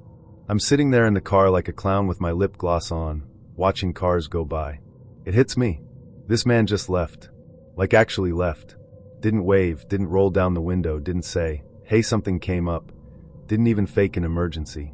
Just turned around mid-drive like I was a wrong exit. So now I'm mad. Not even sad. Mad. Because like you could have said, hey, not really feeling it. You could have said, you didn't look like your pics. You could have said, I thought we'd vibe more. People do that. People are allowed to say no. But to ditch me literally on the way to the next place? Like I'm a DoorDash order you canceled? That's evil. I text him again. Where did you go? Because I wanted him to know I noticed. I didn't want him to think he snuck off. No answer. I'm like, okay, bet. I go home. I tell my best friend, we laugh. I block him in my mind, end of story. Or so I thought. Tell me why. At 3:04 a.m., my phone goes off. I'm thinking it's a notification. I look. It's him. This man texts, and I quote, yeah, I just wasn't really feeling it. You didn't look how I thought. From a man with fish pictures. You didn't like how I looked. You had the audacity to not like how I looked? I was so mad I actually laughed. Because I had just taken a shower, done my skincare, I was cozy in bed, and here comes this man from 5 hours ago telling me I wasn't cute enough to finish a date. So I texted him back and I said, you could have said that like an adult at 8 p.m. Ditching someone in traffic is rude. And he goes, I didn't want to make it awkward. Sir, you think leaving me on the road wasn't awkward? You think watching the person you were just on a date with drive away alone isn't awkward? That's actually the most awkward. And here's the thing that annoys me the most. I know I looked like my pictures. Like I know I did. My hair was the same, makeup was the same, everything. You know what I didn't look like?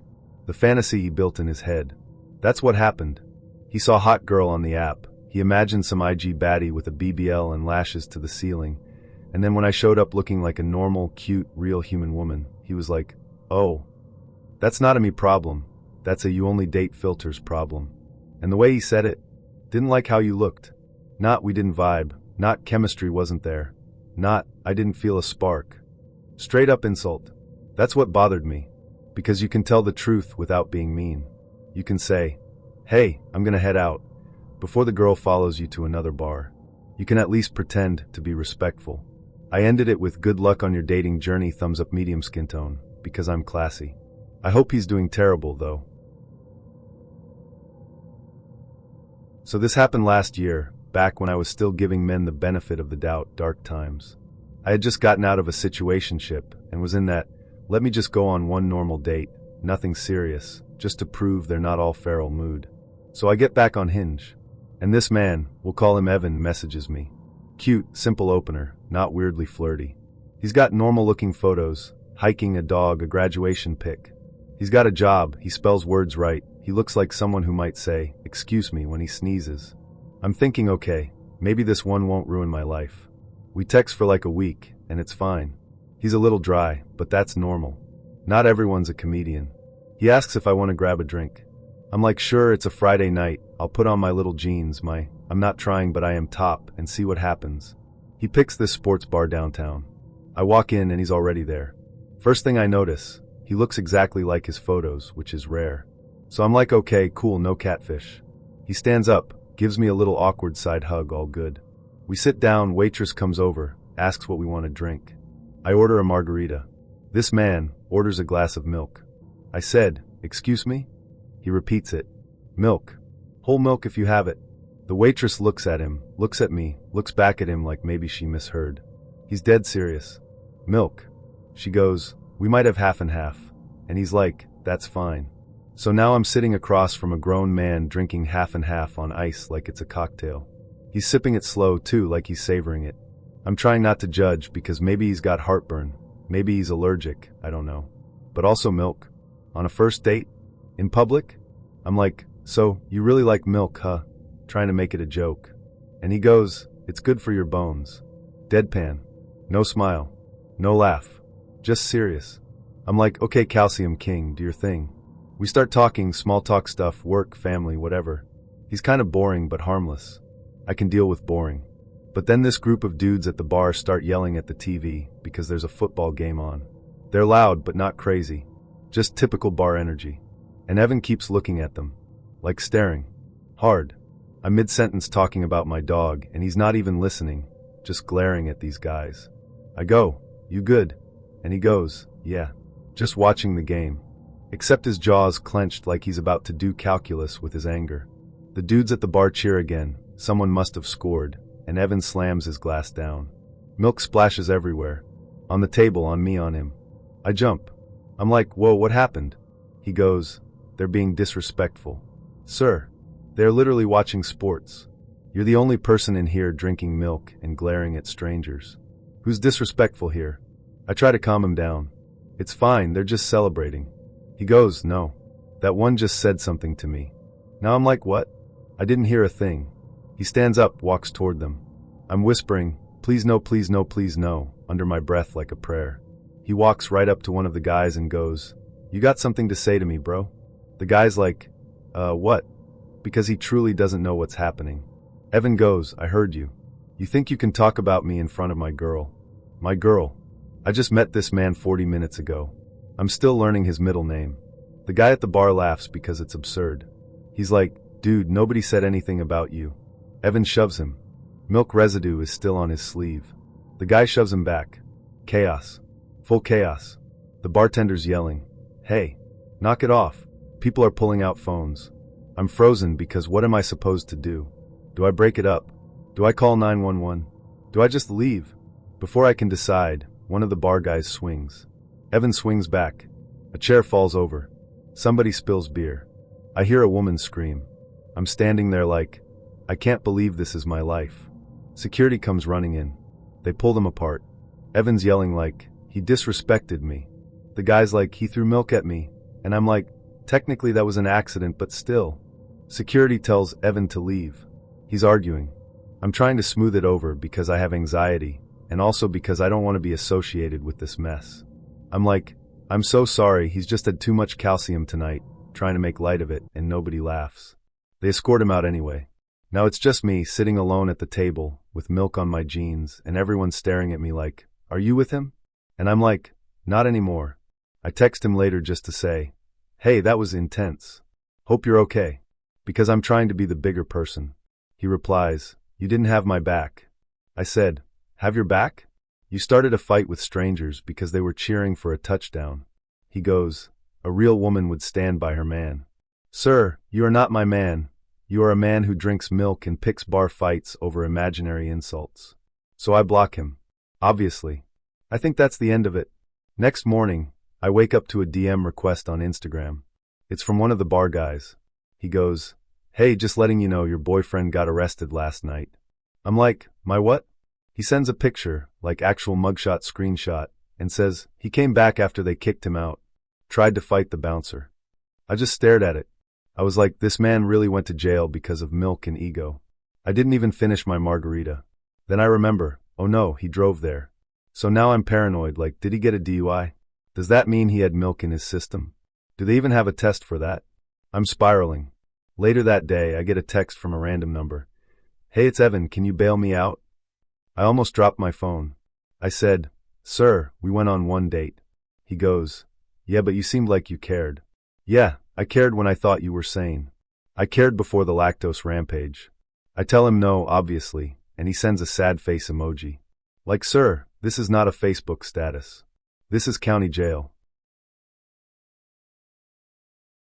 I'm not proud of it, but I've always had a soft spot for the mysterious type. The kind of guy who looks like he's got a story behind every tattoo and a past filled with shadows. So when I came across Cashin on Bumble, I was immediately hooked. He had this look, sharp jawline, eyes that could read you like poetry, and a body that looked like it had been sculpted out of adrenaline and bad decisions. His profile was minimal. A few moody black and white photos and a one-line bio. Ask me anything, but don't expect straight answers. I rolled my eyes at the cliché, but I swiped right anyway. To my surprise, we matched. Cashin messaged me almost immediately. That was a first. Most guys on Bumble wait, or worse, never reply. But not him. He was charming, effortlessly engaging, and asked real questions about my hobbies, my background, my music taste. Most guys lead with small talk, or worse, unsolicited photos. Cashin? He made me feel like the most fascinating person in the world. We messaged for about a week. The chemistry was undeniable. We joked, flirted, even shared a few late-night confessions. He told me he'd done some time in county jail, 18 months, to be exact. Wrong place, wrong time, he said. Some guy got stabbed, and I got caught in the middle of it. Now, a lot of people would have hit the block button right there. And maybe I should have. But instead, I found myself thinking about how flawed the justice system is, how people get caught up in things that aren't always their fault. I wanted to believe him. I wanted to believe that someone who carried so much pain in his voice could still be good. So when he asked to meet, I said yes. We met at an open-air bar downtown. It was one of those places with string lights overhead and live music playing softly in the background. Cashin looked even better in person, tall, confident, and yes, every bit the tattooed heartbreaker I'd imagined. But he didn't act like one. He was polite, paid for everything, made sure I was comfortable. He made me laugh. And even better, he listened. Most guys spend the whole date talking about themselves. Cashin wanted to talk about me. He asked about my childhood, my dreams, and my weekend guitar gigs. When I told him I played classical guitar with a flamenco influence, his eyes lit up. "That's beautiful," he said. "Your passion is captivating." It was the kind of compliment that didn't feel rehearsed. It felt genuine. I melted. We spent hours talking. He walked me to my Uber like a gentleman. We stood there in the soft glow of the streetlight, just smiling at each other. I was debating whether or not to kiss him when he said something that made my stomach drop. "If I wanted you to always remember me," he said, completely serious, "I'd break your ring fingers. That way, every time you played guitar, you'd think of me." He smiled after he said it, like it was a joke. But I didn't laugh. I just stared at him, trying to figure out if he really meant it. He chuckled awkwardly and added, "I'm kidding." Obviously. But I'd heard that tone before, from an ex who once told me I had the thighs of a linebacker, and then tried to pass it off as humor when I got upset. It's the kind of comment that's meant to hurt, but wrapped in just enough sarcasm to make you question your reaction. I didn't call him out on it right then. I just smiled politely, gave him a quick hug, and got in the car. He texted me that night, and the next day. I responded, but I never really engaged. Something about his comment kept looping in my head. I told a few of my closest friends about it. They were horrified. They called it a red flag. A major one. But I kept trying to rationalize it. Maybe he really was joking. Maybe he just had a weird sense of humor. Then I saw a post in a local Facebook group for women in my city. It's a private group where we warn each other about creepy experiences, bad dates, street harassment, that kind of thing. The post had started gaining traction, a screenshot of a Tinder profile and a long caption underneath. The man in the photo, Cashin, the woman who posted it, said that she'd gone on a date with him. He'd been charming, smooth. She'd also mentioned how he seemed a little too intense, but had tried to brush it off. Then, when she refused to go back to his place, he got angry. Really angry. He grabbed her wrist, said something threatening, and when she called him out on it, he slapped her. She'd reported it. The police got involved. He was rearrested for violating probation. Only the reason he was on probation wasn't what he told me. It wasn't just a bar fight where someone got stabbed. He'd been convicted of indecent assault. Reading that post, I felt like I'd swallowed ice. That night, I went through our messages again, trying to spot the signs I'd missed, or worse, ignored. I realized I'd fallen for a filtered version of someone who wasn't just edgy or damaged. He was dangerous. The next day, I blocked his number, deleted his messages, removed him from every app. For a while, I felt guilty about ghosting him. But after reading that post, I realized I hadn't ghosted him. I'd protected myself. Sometime later, I learned that the Facebook group had worked with local authorities to press charges. Cashin was back in jail. This time for longer. I think back on that one sentence often, the one about the ring fingers. It's become a kind of metaphor for recognizing warning signs. They don't always scream. Sometimes they whisper. Sometimes they're wrapped in compliments. But they're there. And if someone tells you who they are, believe them the first time. I've always considered myself a pretty average guy when it comes to relationships. I've had a few serious ones, a few casual ones, and a whole lot of awkward first dates that never led to anything. Like most people navigating the dating app landscape, I bounced between Tinder, Hinge, and Bumble, hoping to stumble across someone who didn't make me want to delete the app after 3 messages. Eventually, I matched with someone who really caught my eye. Her name was Saria. She wasn't like the others. Her profile had personality, no duck-face selfies or quotes from The Office. Instead, it showcased her artwork, a few candid photos, and a line that read, "I like stories that don't have happy endings." Edgy? Sure, but intriguing. We started chatting, and I was pleasantly surprised by how quickly the conversation moved past surface-level stuff. She was sharp, creative, and had this quiet confidence that made her incredibly magnetic. We talked about movies, books, music, and eventually her passion for anime. Now, I wasn't an anime guy. I hadn't seen anything beyond a few episodes of Dragon Ball Z in high school. But she was really into it, especially the art. She talked about how expressive it could be, how it pushed creative boundaries. I listened, genuinely interested, not just in the subject, but in the way she lit up when she talked about it. After a few dates, which were all surprisingly normal and sweet, she invited me to her apartment. We had dinner, watched a documentary, and ended up cuddling on the couch. Things got a little steamy, but before it went too far, she pulled back, smiling but serious. "Wait here," she said. She disappeared into her bedroom and came back a few minutes later with her laptop. "I want to show you something," she said. I thought maybe she was showing me her digital artwork. She'd mentioned she did some freelance illustration, and I expected to see a portfolio. Instead, she opened a folder filled with anime-style images. They were suggestive but not obscene. Stylized drawings of women in elaborate costumes, some in feline-like poses, others with fantasy elements, horns, wings, that kind of thing. It was bold, detailed, and honestly kind of impressive, but definitely sensual. She looked at me, trying to read my reaction. "You're the first person I've shown this to," she said. "It's something I've wanted to explore more, but it takes the right kind of person." I nodded. It was different, sure, but not alarming. I'd never been with someone with a kink for illustrated aesthetics, but hey, no judgment. We talked a bit more, then she invited me to sleep over, not for anything physical, just to stay. I agreed. I was comfortable with her, and maybe even a little fascinated. Around 3 a.m., I woke up with that all-too-familiar discomfort, the kind that only a cold apartment and slightly too much wine can bring.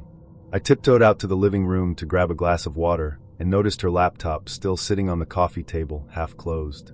I shouldn't have opened it, but curiosity has a way of overriding better judgment. I tapped the spacebar. The screen lit up, still on the folder she had shown me earlier. I scrolled a little, just to revisit what we'd been looking at. But then I noticed another folder tucked inside that one. The name was just a string of symbols and punctuation, no preview image, no clear label. I hesitated. There was a part of me that said it wasn't my place, that I should close the laptop and go back to bed. But there was another part, a darker, more intrusive whisper, that wanted to know what was hidden. I double-clicked. At first, it looked like more of the same, anime-style images. But the tone was different, darker. The first image I saw was of a girl in a vulnerable position, her expression vacant. It wasn't overtly graphic, but it was disturbing. The next image was even worse, similar themes, but with violent overtones that made my stomach turn. I clicked through a few more, hoping it was just one odd subfolder. But the deeper I went, the more twisted it became. The art was still stylized, but the themes were increasingly aggressive, even morbid. One image showed a character with lifeless eyes, surrounded by symbols I couldn't understand. Another looked like a before and after sketch, something terrible implied between the two slides. I closed the folder and sat back, shaken. I wanted to believe it was just fantasy, that it was no different than someone watching a horror movie or reading a dark novel. But there was something unsettling about how much of it she had saved. Dozens of folders, hundreds of files, all organized. And then I saw a folder labeled simply, Recordings. I don't know why I clicked. I didn't want to see more. But something compelled me. Inside were several video files, short clips, all named with random numbers. The thumbnails were black screens with red timestamps, like security footage. I clicked the first one. It started with darkness, then faint movement, a red light blinking in the corner. I couldn't make out much, just shadowy shapes and muffled audio. It didn't look animated. It looked real. I stopped the video. My heart was pounding. I didn't want to keep going. I didn't want to know more. I closed the folder, shut the laptop, and sat there for a long time, staring at the blank screen. Eventually, I returned to bed. I didn't sleep. The next morning, she made breakfast like nothing had happened. She was cheerful, asking how I slept, offering me coffee. I played along, trying to act natural. But my mind was racing. There was a heaviness in the room that she didn't seem to notice, or maybe she did, and just ignored it. I left shortly after, making some excuse about a work call. She kissed me goodbye and said she hoped to see me again soon. I never went back. I blocked her number a few hours later. Deleted her contact. Removed her from Bumble. I didn't confront her. Maybe I should have, but I couldn't bring myself to. I kept thinking, what if I misunderstood? What if it was just art? Just a strange, niche interest? Then I'd remember the folder labeled Recordings. My name is Emma Calloway, and I work up north in Canada as an independent internet researcher. It's not thrilling work, mostly analyzing online retail trends so companies can fine-tune their algorithms. But over the last year, my attention has turned to something more disturbing, catfishing. For those unfamiliar, catfishing is when someone creates a fake identity online to deceive others, often for romantic scams. The dating app one consult for has seen a drop in users, largely due to fears of being catfished. To combat this, I've been creating a guide based on real stories from people who've experienced it firsthand.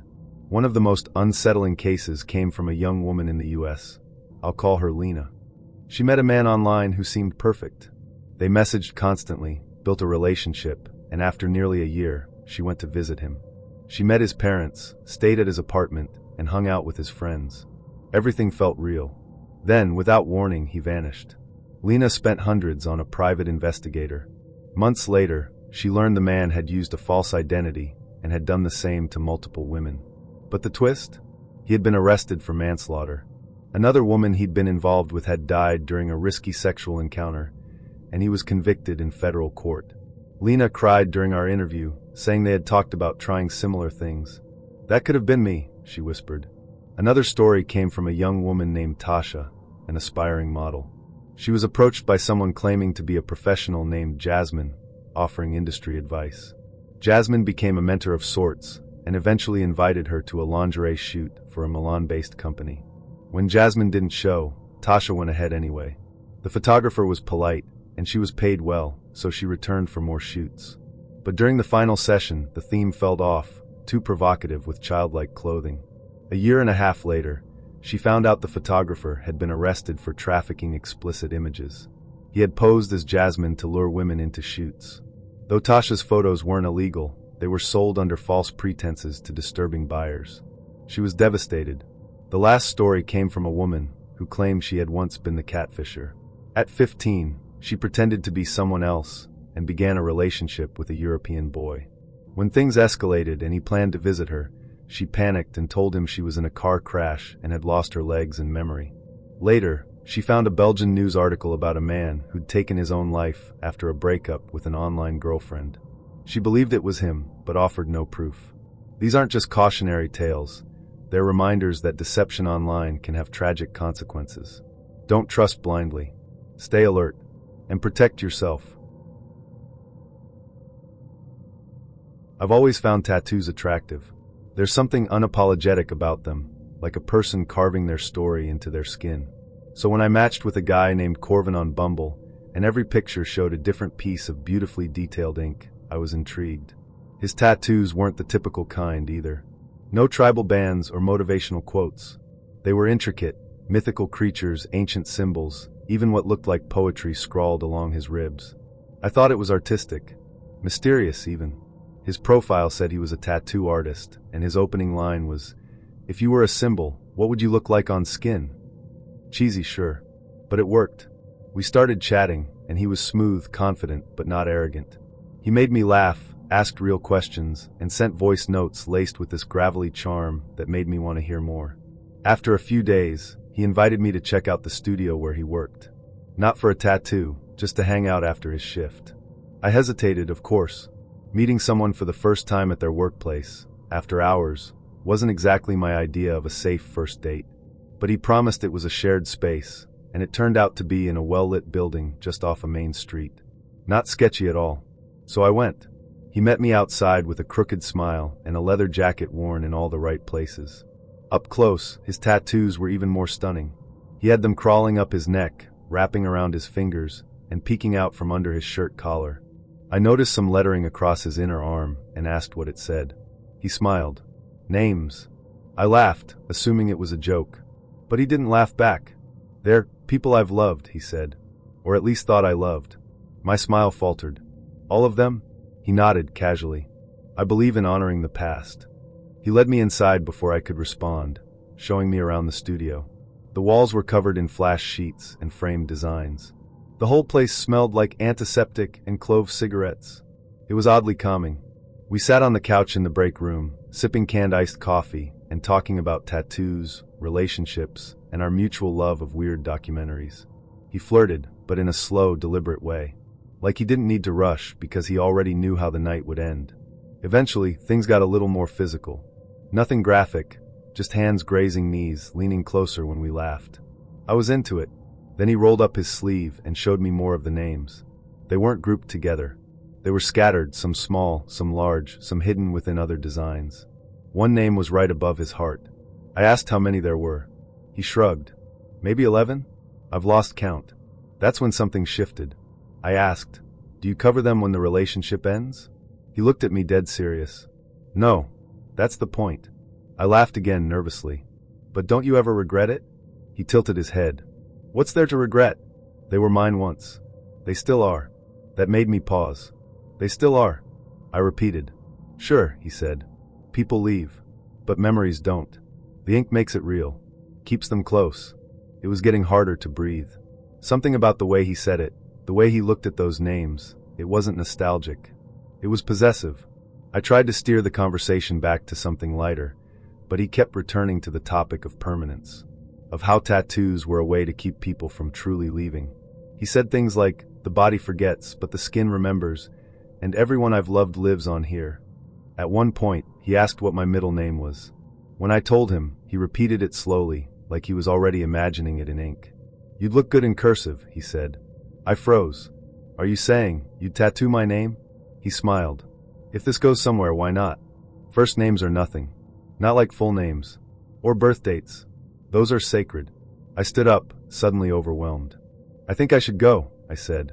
He stood too, but didn't move toward me. "I'm not trying to scare you. I just think people give up on things too easily. Ink makes you stay." I didn't know what that meant, and I didn't want to find out. He didn't follow me as I left. Just watched me walk out the door, his arms crossed over his chest, eyes unreadable. That night, he texted me, "You're the first name I wanted to write before dating. That has to mean something." I didn't reply. The next day, "I keep thinking about how your name would look under my collarbone. Right where it's warm." I blocked him. But it didn't stop there. A few days later, I got a message from an unknown number. No words, just a picture. It was a close-up of skin. Inked. My name. Not my full name. Just the middle name I'd told him, written in a delicate script across what looked like the inside of a forearm. I stared at the screen, heart thudding. It could have been anyone. Could have been fake. But I knew it wasn't.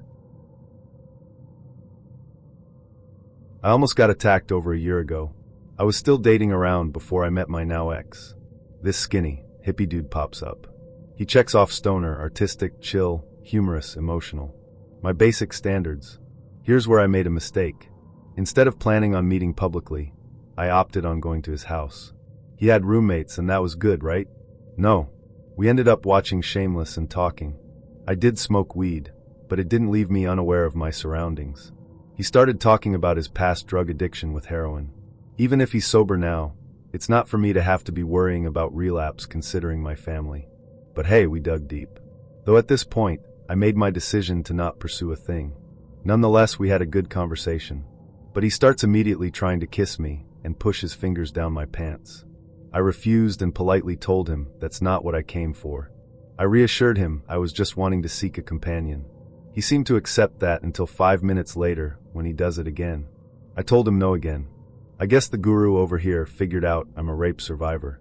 I guess he knows who are rape victims and who are not just by them being defensive when he makes a dumbass move. Out of nowhere after, he tells me he was raped too.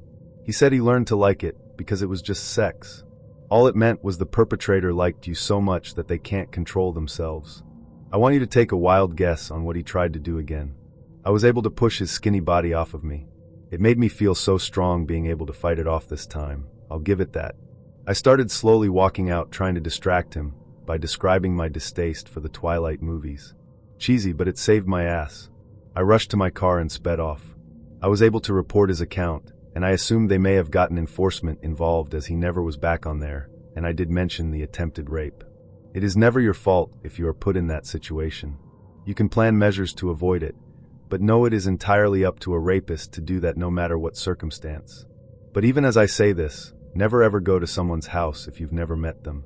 Not even if there's weed, not even if they have a cute bunny, not even if they have a clean-ass record. Be safe. A good person will understand these precautions. A bad person will keep coaxing you to do it. Even if you do it and whatever they do is on them, just try to avoid that situation. It's very stressful, risky, and you can be trapped. Don't make the mistake I did. Even if it's not on me, it was not worth the risk. I'm very glad it didn't happen to me again. Obligatory, not a Tinder story, but I feel like people want to read any kind of nightmare story in these uncertain times. Several years ago, I met a girl when I was working at the mall, and we texted for a while. It was going smoothly, so I invited her to a show my band was playing. She agreed to come and see us play, and we were texting pretty consistently right up to the point where she was getting in her car to come to the venue. Then nothing. Complete ghost and no response. I was annoyed, but what can you do? Roughly 6 months later, I get a call and a voicemail from an unknown number. I listen to the voicemail, and it's the girl. Hey Jacques, it's Crystal. I don't know if you remember me, but I was on my way to see your show, and I stopped to get gas and dropped my phone in a storm drain and lost all my contacts. I finally had the idea to go back through my phone bill because I remembered you were from state I'm from, and found your number. If you're still interested, I'd love to make it up to you.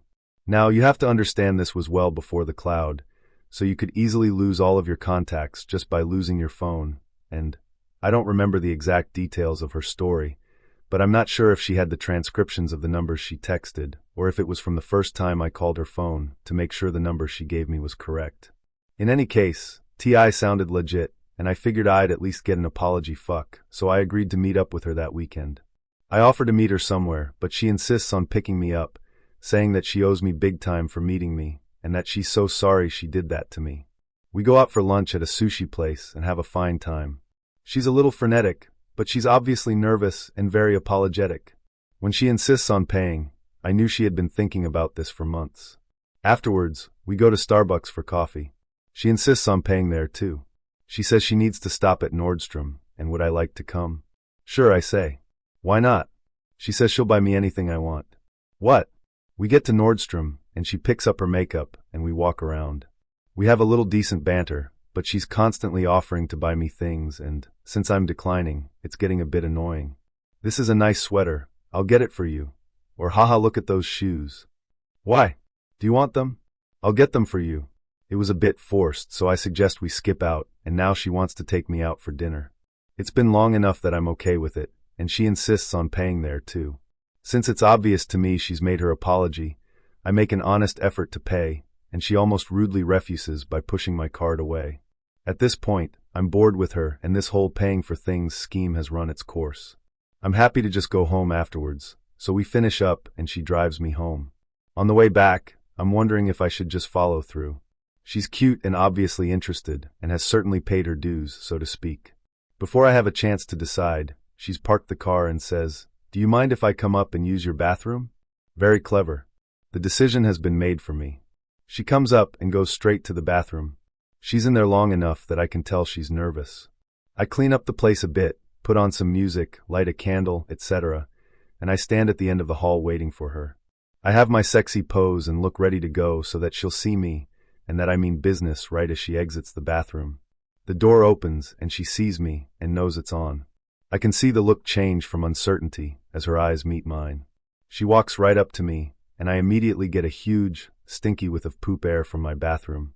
She wasn't in there staring at herself in the mirror to muster up the courage to make the move, nor was she in there unable to resist touching herself at the very thought of our bodies unclothed and pressed against each other in mere moments. She was in there taking a ferociously giant shit, and now the air from around it was in my mouth and nose. I gagged and immediately backed away and told her that it was super nice of her to take me out and that I really appreciated it, and what a funny story, and can't wait to tell people, and I have to go to sleep right away, so bye-bye, see you later, drive safe. I had to kind of push her out the door before running back into the rest of my apartment to open all the windows and light a second, third, and fourth candle, reserved for really sexy nights. I don't remember if we texted much after that, but that smell was forever associated in my mind with her, and all possible sexiness was removed from the situation. I call it Pavlov's log.